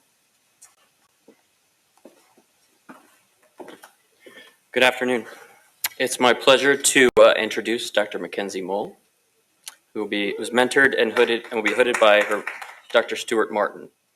Dr. Martin wrote, "I'm really pleased to introduce Dr. Mackenzie Mole, who completed her PhD in my lab at the Greenbaum Cancer Center. Mackenzie has been an incredible positive force in the lab and combined her enthusiasm for science with a bravery to explore new topics. Her innovative PhD thesis helped identify that breast cancer cells do not respond normally to elevated ATP in the tumor environment and fail to increase cytoplasmic calcium. Importantly, these signaling defects allow tumor cells to disseminate more actively and could play an important role during cancer metastasis. In addition to her outstanding experimental skills, Mackenzie played a major role in organizing scientific events and social events for both the lab and the graduate program. Mackenzie was the creator of our very first lab website and made sure to note major achievements of every lab member. Her teamwork contributions will advance the lab for years to come. Mackenzie is a uniquely skilled scientist, an outstanding team member, and I'm very proud to congratulate her on the awarding of her PhD today. Congratulations, Dr. Mole."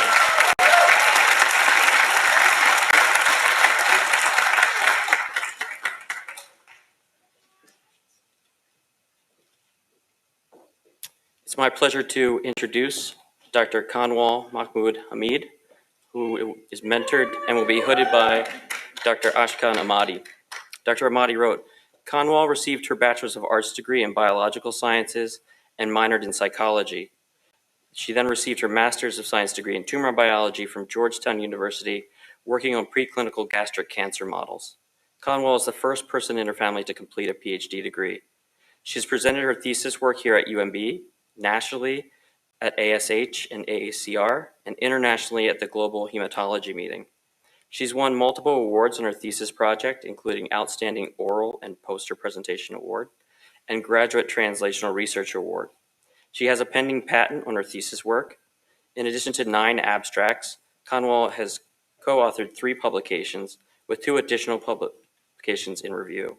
She's been active in the molecular medicine program and has been the vice president of the Student Advisory Committee. She's mentored student interns in the lab.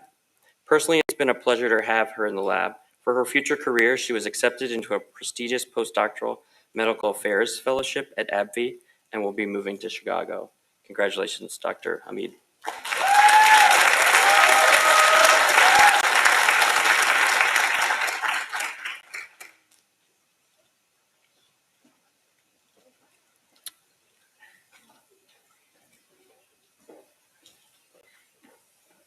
It's my pleasure to introduce Dr. Madeline Elizadeh, who is mentored by Dr. Jacques Ravel and Eric von Rosenving.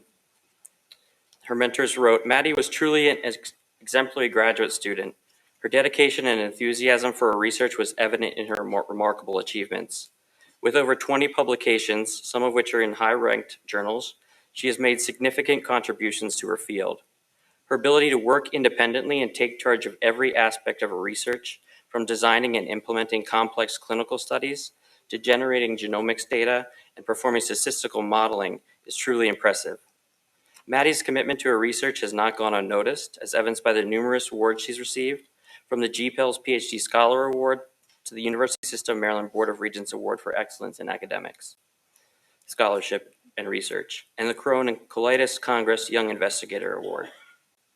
Her accomplishments further highlight her outstanding contributions to the scientific community.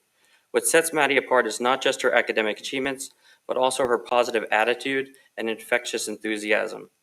Despite the challenges inherent in conducting research, she approached each task with a big smile on her face, inspiring those around her with passion and dedication. Maddie embodies what can be achieved with hard work, determination, and a genuine love for one's field of study. Congratulations, Dr. Elziny.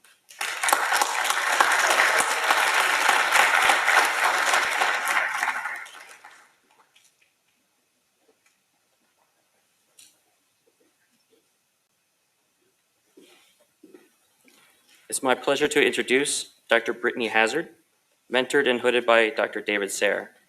Dr. Sayre wrote, "I'm very happy to introduce Brittany Hazard. Brittany studied at the University of Delaware and Towson University before joining the Molecular Medicine PhD program as a Meyerhoff Fellow. She rapidly became proficient in bioinformatic analyses and spearheaded the development of novel genomic assays and analytical pipelines. Brittany then embarked on a 6-month-long experiment using animal models of malaria in collaboration with researchers at the National Institute of Health. This work, qualified by reviewers as a major experimental undertaking, led to a seminal study on the consequences of Plasmodium co-infection on the parasite's regulation and their transmission. Brittany will now continue her academic career as a postdoctoral researcher at the University of Chicago. Congratulations, Dr. Hazard.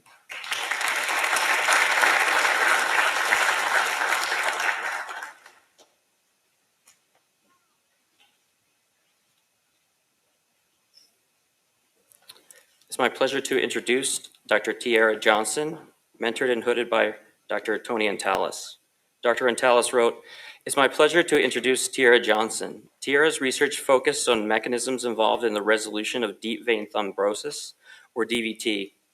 DVT is a common and painful complication that occurs when a blood clot develops in one or more of the deep veins in the body, usually the legs. A DVT can be very serious if parts of the clots break loose, resulting in a pulmonary embolism.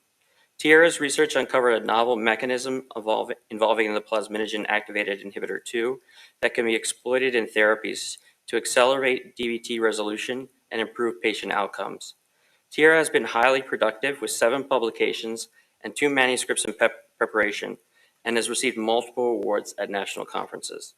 Tiara has a long-standing passion for STEM education and has made major contributions to multiple successful programs supporting education in health equities and the training of underrepresented minorities. On a personal level, Tiara is an enthusiastic and talented individual that is always prepared to put in that extra effort with a smile. We miss her, but we are excited that she's been recruited to manage the Cancer Center's education and training portfolio here at UMB. Congratulations, Dr. Tiara Johnson.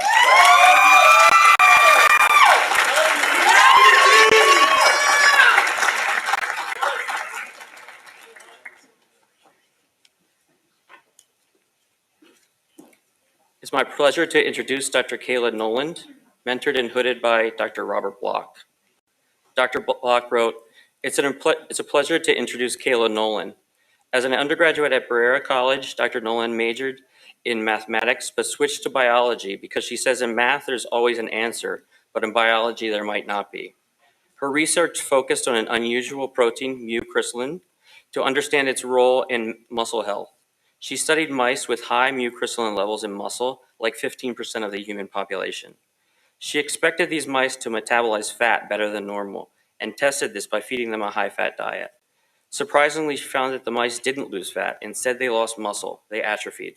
And only females did, not males.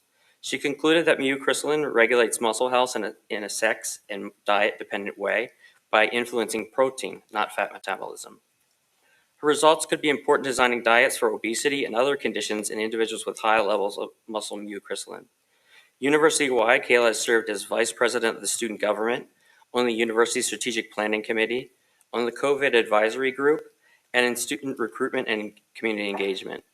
Notably, she was the grad school representative in the President's Fellow Program, which in 2021 recommended strategic priorities for DEI. Congratulations, Dr. Nolan.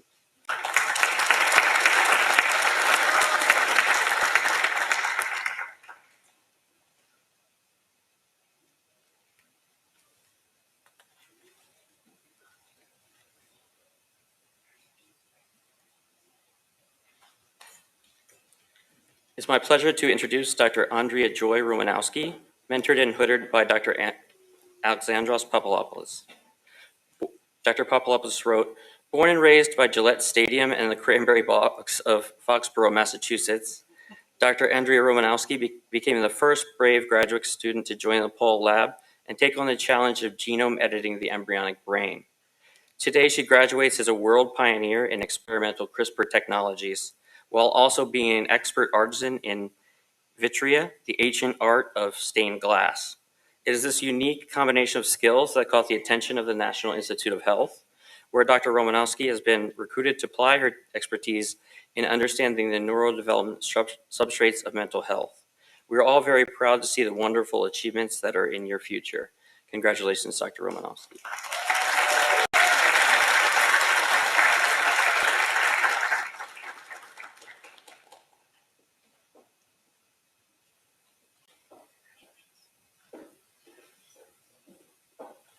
It's my pleasure to introduce Dr. Camilo Vanegas, mentored and hooded by Dr. Christopher Ward. Dr. Ward wrote, "Camilo earned his doctorate degree in molecular medicine with a focus on mechanisms underlying skeletal muscle dysfunction in disease.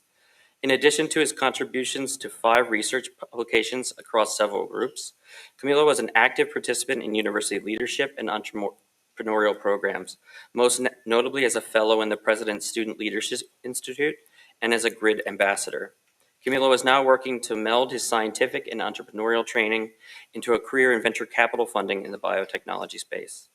Congratulations, Dr. Vanegas.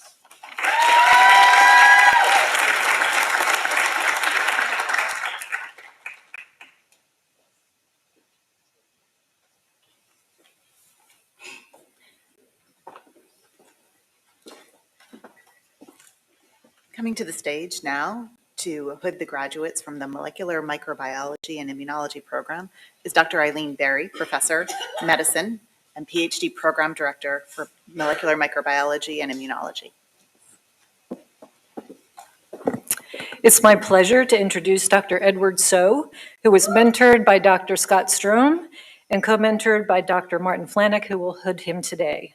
Dr. Strom writes, "It is a tremendous pleasure and honor to introduce Dr. Edward So. I truly wish I could be there in person to celebrate this milestone with Dr. So and his family. Ed's journey to his doctoral degree was characterized by creativity, tenacity, and ultimately new knowledge. Ed started his journey as a lab technician. Based on his intellectual curiosity and intellectual gifts, I encouraged him to apply for his PhD. We were incredibly fortunate to recruit Ed back to our lab for his doctoral work. In this environment, he was not only a student, but also a wonderful colleague and mentor. Dr. So's studies primarily focused on defining the function of multimerized crystallizable fragments of antibodies, delineating the mechanisms by which they induce immune tolerance. While he made many contributions in this space, one that particularly stands out is his role in characterizing how the interplay between antibody binding to complement and Fc receptors shapes the immune response. Dr. So's description of complement as an immunologic rheostat will impact drug development while also materially contributing to our fundamental understanding of biology. Ed's path to his PhD was not linear. Like so many scientific endeavors, his journey was filled with twists and turns that forged an incredible final product. I'm excited for both Ed, his family, and a world that will benefit from his creativity, perseverance, and integrity. Congratulations, Dr. So.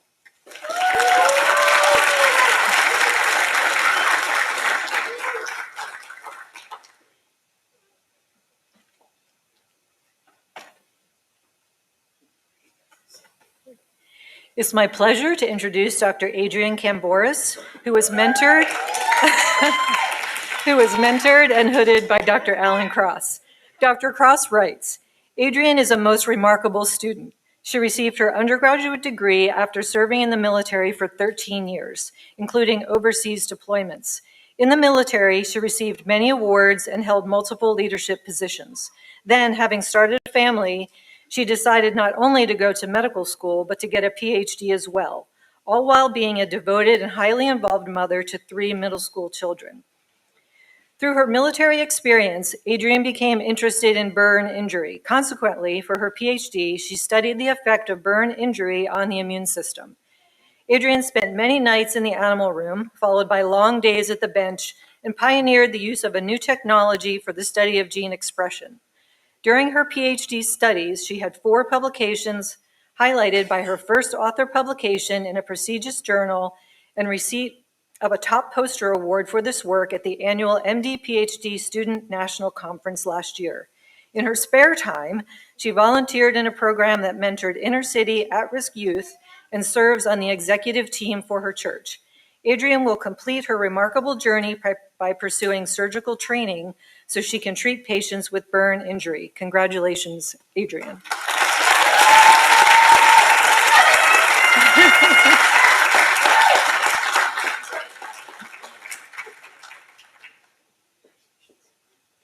It's my pleasure to introduce Dr. Kieran Tebben, who was mentored and will be hooded by Dr. David Sayre. Dr. Sayre writes, I am delighted to introduce Kieran Tebben. Kieran joined the MD-PhD program at the University of Maryland School of Medicine after graduating in microbiology from The Ohio State University. Before starting her PhD, Kieran decided to spend 1 year in England to obtain a master's in epidemiology from the London School of Hygiene and Tropical Medicine in London. She then spent 4 years studying the interactions between the parasites and the patient's immune system during malaria infections. She was extremely productive with 4 first author papers published already and an additional 3 at different stages of preparation.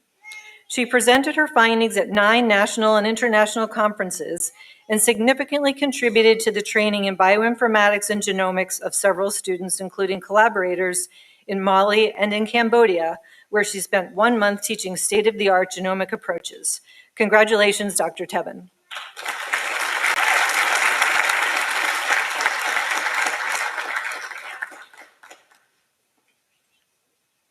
It's now my pleasure to introduce Dr. Jillian, wait a minute, sorry, we're out of order. Dr. Jillian Mambo, who was mentored and will be hooded by her mentors, Dr. Joanna Silva and Dr. Kirsten Leik. Her mentors write, it is our tremendous pleasure to introduce Dr. Jillian Mambo. Jillian began her PhD after completing 3 years as a research assistant in the malaria research program at the UMB's Center for Vaccine Development. She gained expertise in molecular biology and cell culture and rose to the position of laboratory lead for parasite culture. Aiming to become an infectious diseases immunologist, Jillian entered the GPIL's Molecular Microbiology and Immunology PhD program. In the MMI program, she was co-mentored by Dr. Silva at the Institute for Genomic Sciences and Dr. Leik at the Center for Vaccine Development and Global Health.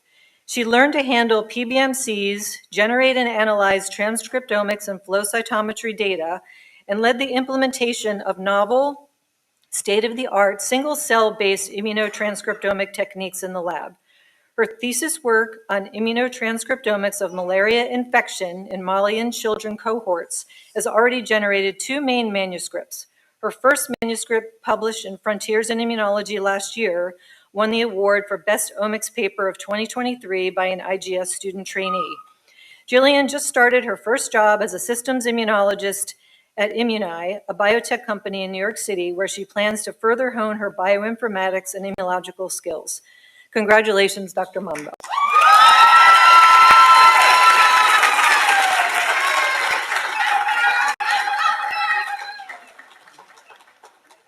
Okay.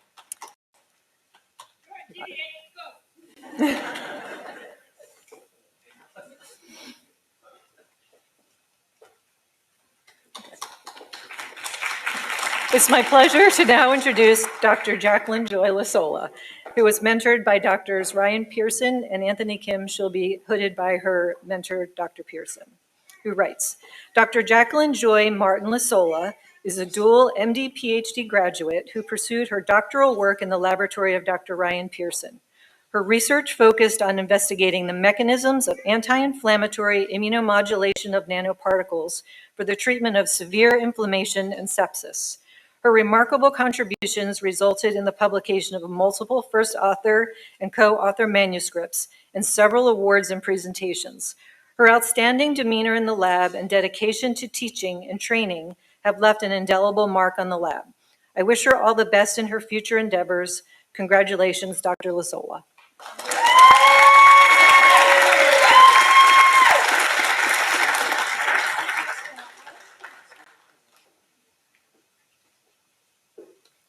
It's now my pleasure to introduce Dr. Lillian Butler, who will be hooded by her mentor, Dr. Joe Pedra.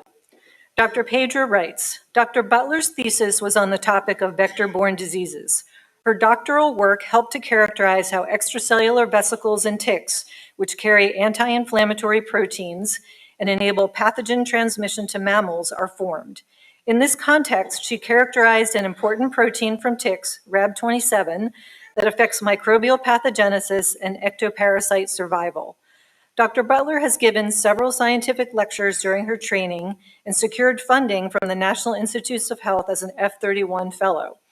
Dr. Butler was a happy warrior in the laboratory and a very generous spirit who, despite all challenges she faced in life, always had a positive and helpful attitude. I personally enjoyed talking with Rainer. Rainer had this aura of an innate gift of providing low stress to people around her. Additionally, Dr. Butler is among the best scientific writers I have encountered in my 25-year scientific career. She is immensely gifted and has a talent of making complicated things become simple. I am very proud that Dr. Butler is following a career in scientific writing. Congratulations, Dr. Butler.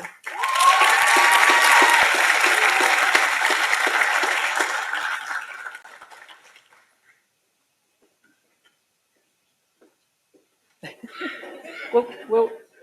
Okay, it's my pleasure to introduce Dr. Laurent Marnin, who was mentored and will be hooded by Dr. Joe Pedra. Dr. Marnin's thesis was on the topic of ectoparasitology and skin immunology. Her doctoral work unveiled how ticks affect wound healing during feeding through single-cell RNA sequencing and reductionist approaches. In collaboration with colleagues at the University of California, San Francisco, she also aided in the demonstration of how ticks resist skin commensals with an immune factor of bacterial origin. Finally, she helped to characterize the importance of tick extracellular vesicles for bacterial infection in mammals. Personally, I miss her thoughtful demeanor and quiet leadership skills. Strong-minded and reserved, fiercely loyal to her colleagues, and truly invested in the advancements of women in science and underrepresented minorities in STEM, Dr. Marnin worked in a difficult project where only a few people in the world could do it. In the end, it was beautifully done. She learned that what we obtain too cheaply, we esteem too lightly. It is dearness only that gives everything its value. Congratulations, Dr. Marnin.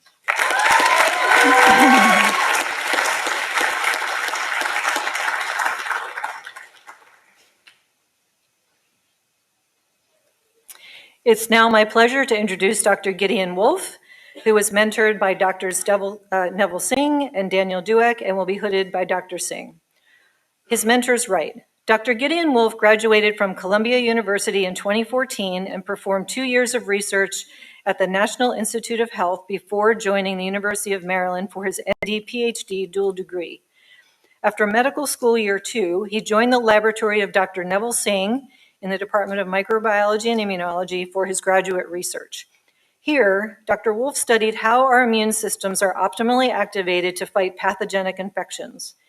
Important immune cells, such as T cells, are known to attack pathogens. If they attack our own proteins, they can cause autoimmune diseases. Dr. Wolfe made the surprising discovery that T cells responding to foreign threats paradoxically work best when they are also stimulated by self-targets at the same time. His thesis identified a new molecular mechanism for this unexpected duality. Dr. Wolfe has published 5 peer-reviewed papers. He co-authored a chapter in the graduate-level textbook Fundamental Immunology. The authors of this pedigreed textbook include over 100 of the leading international immunologists, and Dr. Wolf is the only one ever to be an author while still a graduate student. He also won the IDSA Germ Grant for his research.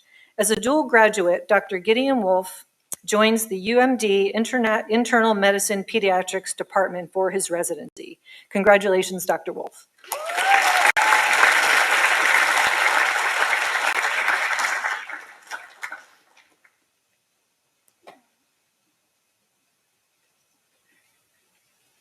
It's my pleasure to now introduce Dr. Ashley Mitchell, who was mentored and will be hooded by Dr. Nick Carbonetti. Dr. Carbonetti writes, Ashley is a unique individual, and it was an interesting and eventful journey to reach this tremendous accomplishment. Ashley overcame significant hurdles, not the least of which was having me as a mentor. But fortunately, she always had the wherewithal to seek help from real experts on her thesis committee. Ashley is a serious scientist who has a passion for immunology, knows the literature, and is never shy to express her opinion. She is creative in her thinking, which helped her to succeed in a challenging immunology project. Her work culminated in an excellent publication in the Journal of Leukocyte Biology. She presented her work at various scientific meetings, including at the Gordon Conference on Biology of Acute Respiratory Infection, where she was a big hit, garnering at least one offer of a postdoc position from a senior scientist in the field. But if you know Ashley, you know she is a character, and she certainly injected some fun and craziness into the lab, whether it was being her goofy self or dressing me up in a Christmas party costume complete with flashing lights. So many congratulations to Ashley and best wishes for a successful scientific career.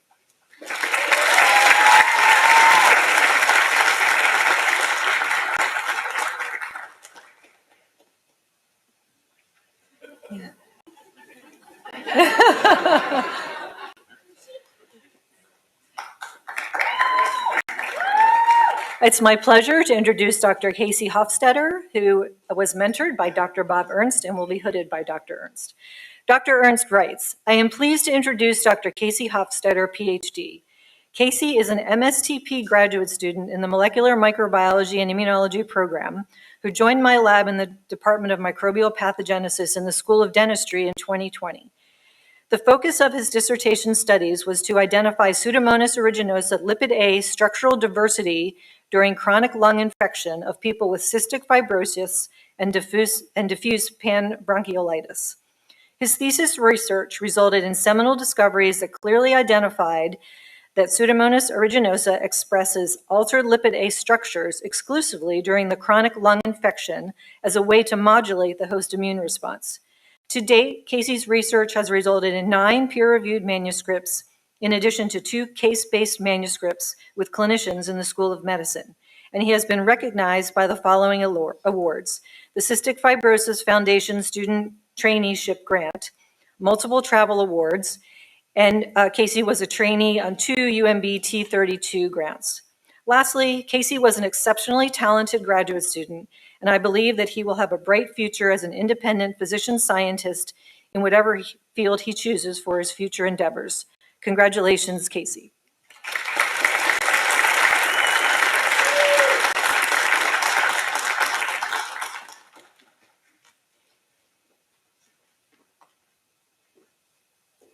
It's my pleasure to introduce Dr. Jessica Allen, who was mentored and will be hooded by Dr. Sharon Tennant.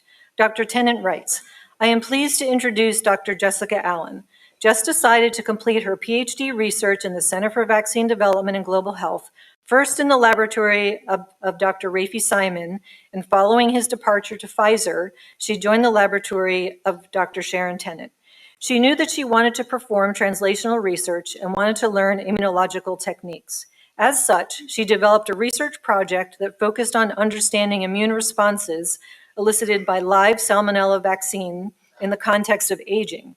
During the course of her PhD, she was the first author on 2 primary data papers and a review article, and co-author on an additional 2 papers. She is also an inventor on a provisional patent to improve immunogenicity of live salmonella vaccines. Jess was an integral member of her research group and always had insightful comments and suggestions. She also made amazing Oreo truffles for lab potlucks that are still missed by the lab. Her hard work has paid off, and she now has a fantastic position in industry. Congratulations, Jess.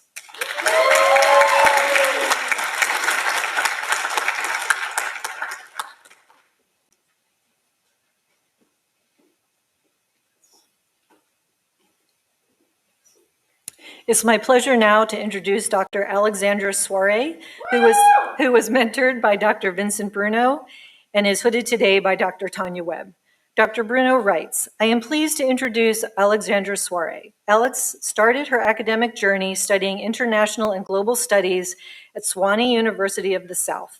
Towards the end of her college career, she was bitten by the microbug and developed a deep passion for microbiology, which compelled her to pursue a master's degree in microbiology at Tulane.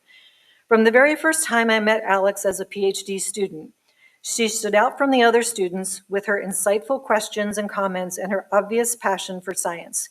It was very clear from early on that she was most interested in studying the interactions between microbes and the immune system. Her dissertation examined how a group of deadly drug-resistant fungi can escape the immune system to cause disease. This groundbreaking work paved the way for her to obtain a coveted position as an ORISE Fellow at the FDA, where she is currently actively involved in vaccine development. Congratulations, Alex.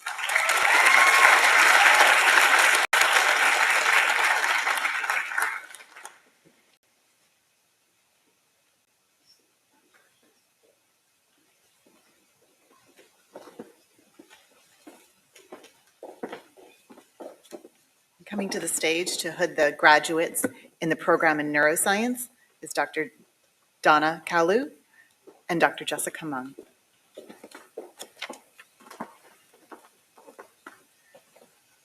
Good evening.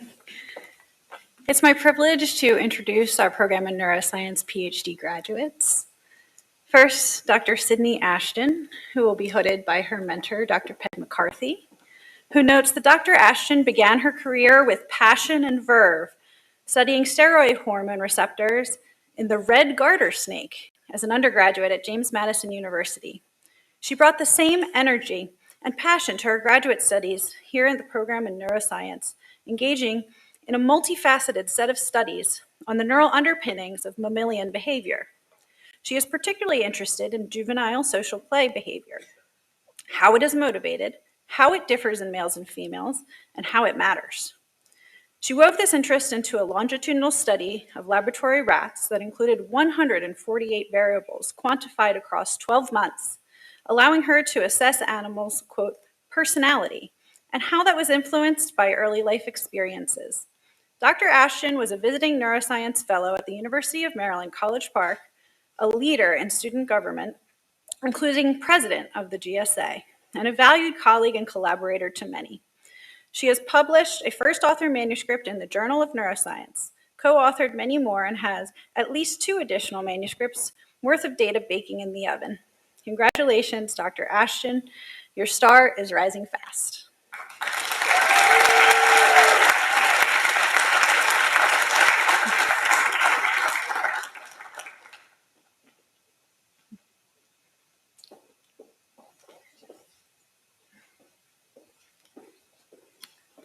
Next, it is my pleasure to reintroduce Dr. Soad Elziny, who will be hooded by her mentor, Peter Crino. Dr. Crino notes that Dr. Elziny has made new inroads to understanding a severe human epilepsy syndrome by helping to create several new mouse model systems to study the causative gene SLC35A2. Soad's work is novel and first of its kind and will undoubtedly lead to therapeutic approaches in clinical trials. She has presented her work nationally at the American Epilepsy Meeting, the Society for Neuroscience Meeting, and internationally at the Gordon Conference in Spain. On a personal note, Soad is perennially warm, supportive, and joyful, even on some of the rough days. She finds a way to bring optimism, hope, and positive energy. Soad has been diligent, dedicated, passionate about her work, forthright, and honest, all critical qualities of a successful scientist. She has faced challenges with difficult experimental approaches and has resolved these through sheer effort and perseverance. Many others would have quit. In addition, Soad brought wonderful energy and enthusiasm to her lab, to her classes, and to the school. She exudes positivity, warmth, and kindness. Congratulations, Dr. Elziny, on your success.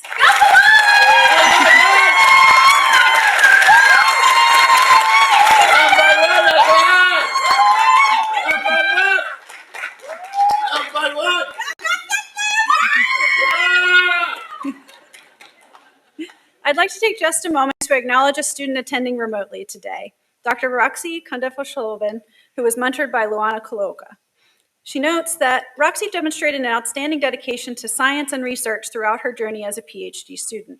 She demonstrated intellectual rigor, delving into the mechanisms underlying catastrophizing and chronic pain. Her exploration extended beyond the conventional approaches, traversing the influence of spirituality and the placebo effect. Through her research, she demonstrated the interplay between neurofunctional connectivity and the influence of placebo and expectation effects on human physiology and chronic pain. While she may not be physically present among us today due to the joyous anticipation of welcoming new life, her scholarly contributions resonate with us, with her contribution to neuroscience and pain research. Congratulations, Roxy. Thank you.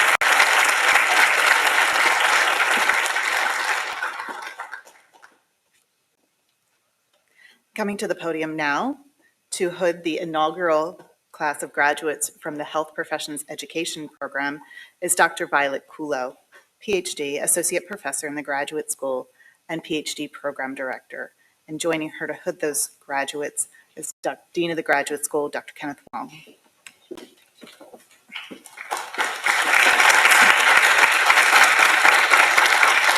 It's my pleasure to introduce the 4 candidates who are part of the esteemed inaugural cohort of the Health Professions Education PhD program. So the first candidate is Dr. Jennifer Dalton.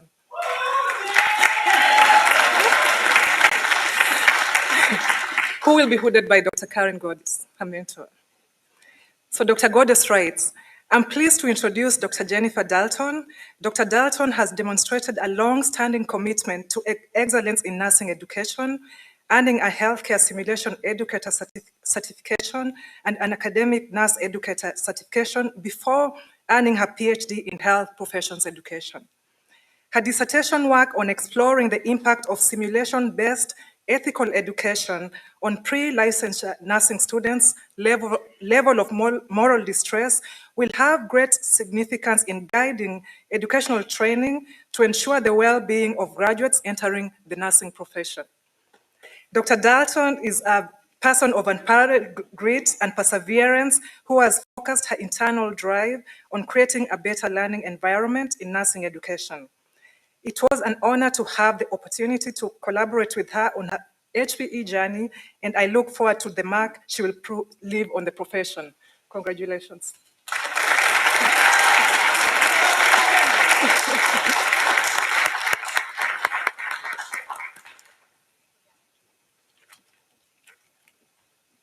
Next is Dr. Shannon Dixon.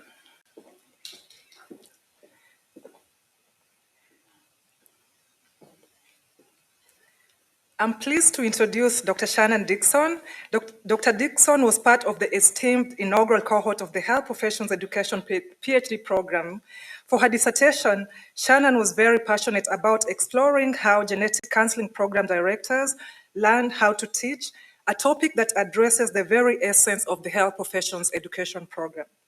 Her path was exceptionally productive, using an expanded course project within an award of a grant from the Warren Alport Foundation to recruit and retain genetic counseling students from diverse backgrounds. Shannon was a passionate student and has been an impeccable colleague. As her classmate stated, she is proactive, always 10 steps ahead of everyone else, and willing to help coach and tutor the other members of the cohort through processes and course activities. Congratulations, Dr. Dixon. Welcome to the community of health professions education scholars.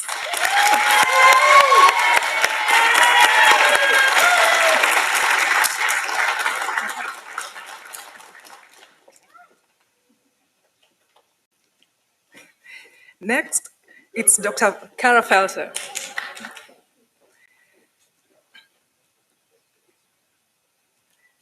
So Goddess writes, "It's an honor to introduce Dr. Kara Felter. Dr. Felter is an accomplished clinician and education researcher that has dedicated her career to advancing societal health and delivering quality education to learners in the health professions. Her dissertation work on exploring the design and delivery of sexual health education for US-based doctoral of physical therapy students will have a substantial impact on learners, patients, and communities. Dr. Felter pursued her PhD after successfully earning a master's in public health and a doctorate in physical therapy, all which reflects her steadfast commitment to being a lifelong learner. Earning national recognition for her research work through presentations and grant funding is only the beginning of the many accomplishments she will achieve in the field. Dr. Felter's commitment to her learners and her patients is earnest and commendable, and there are no bounds to what she will achieve. I'm delighted to welcome Dr. Felter to our community of health professions education scholars.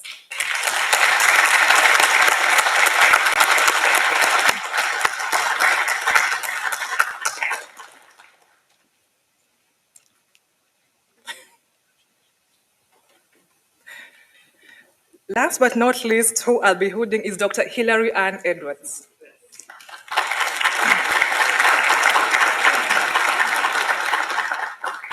It's my pleasure to introduce Dr. Hilary Ann Edwards. Her dissertation work explored how her senior academic leaders learned and their self-efficacy in making decisions during the first 2 years of the pandemic.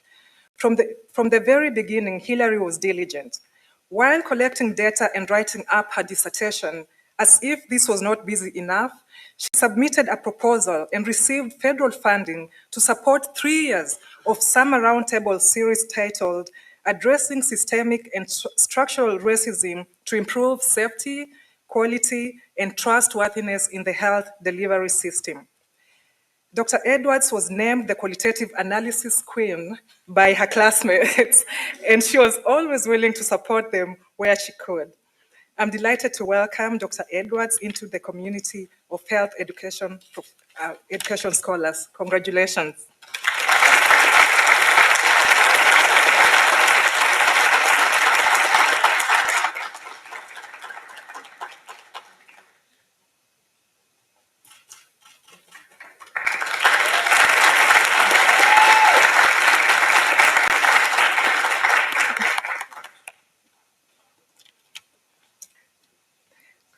Congratulations, graduates, on your achievements. Each one of you has your own unique journey, but one thing you have in common is that you all had the desire to succeed. You have relentlessly pursued and achieved the dream of earning a PhD.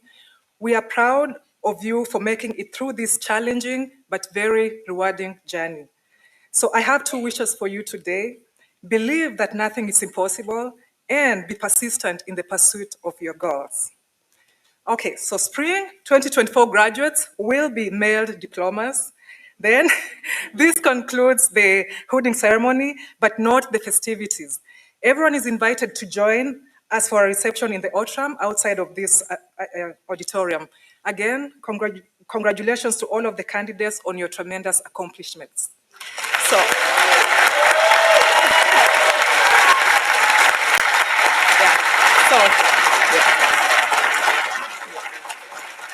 So please follow the graduates out of the auditorium. Thank you.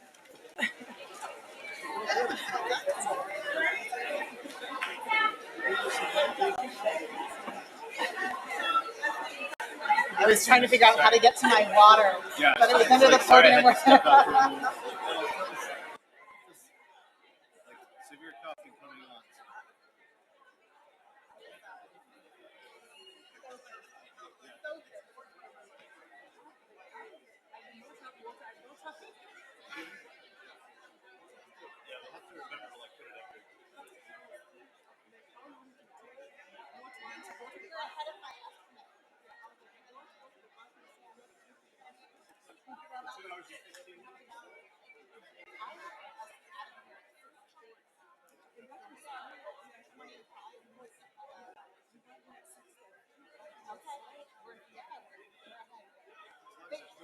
As people walk by, I can smell the lilies.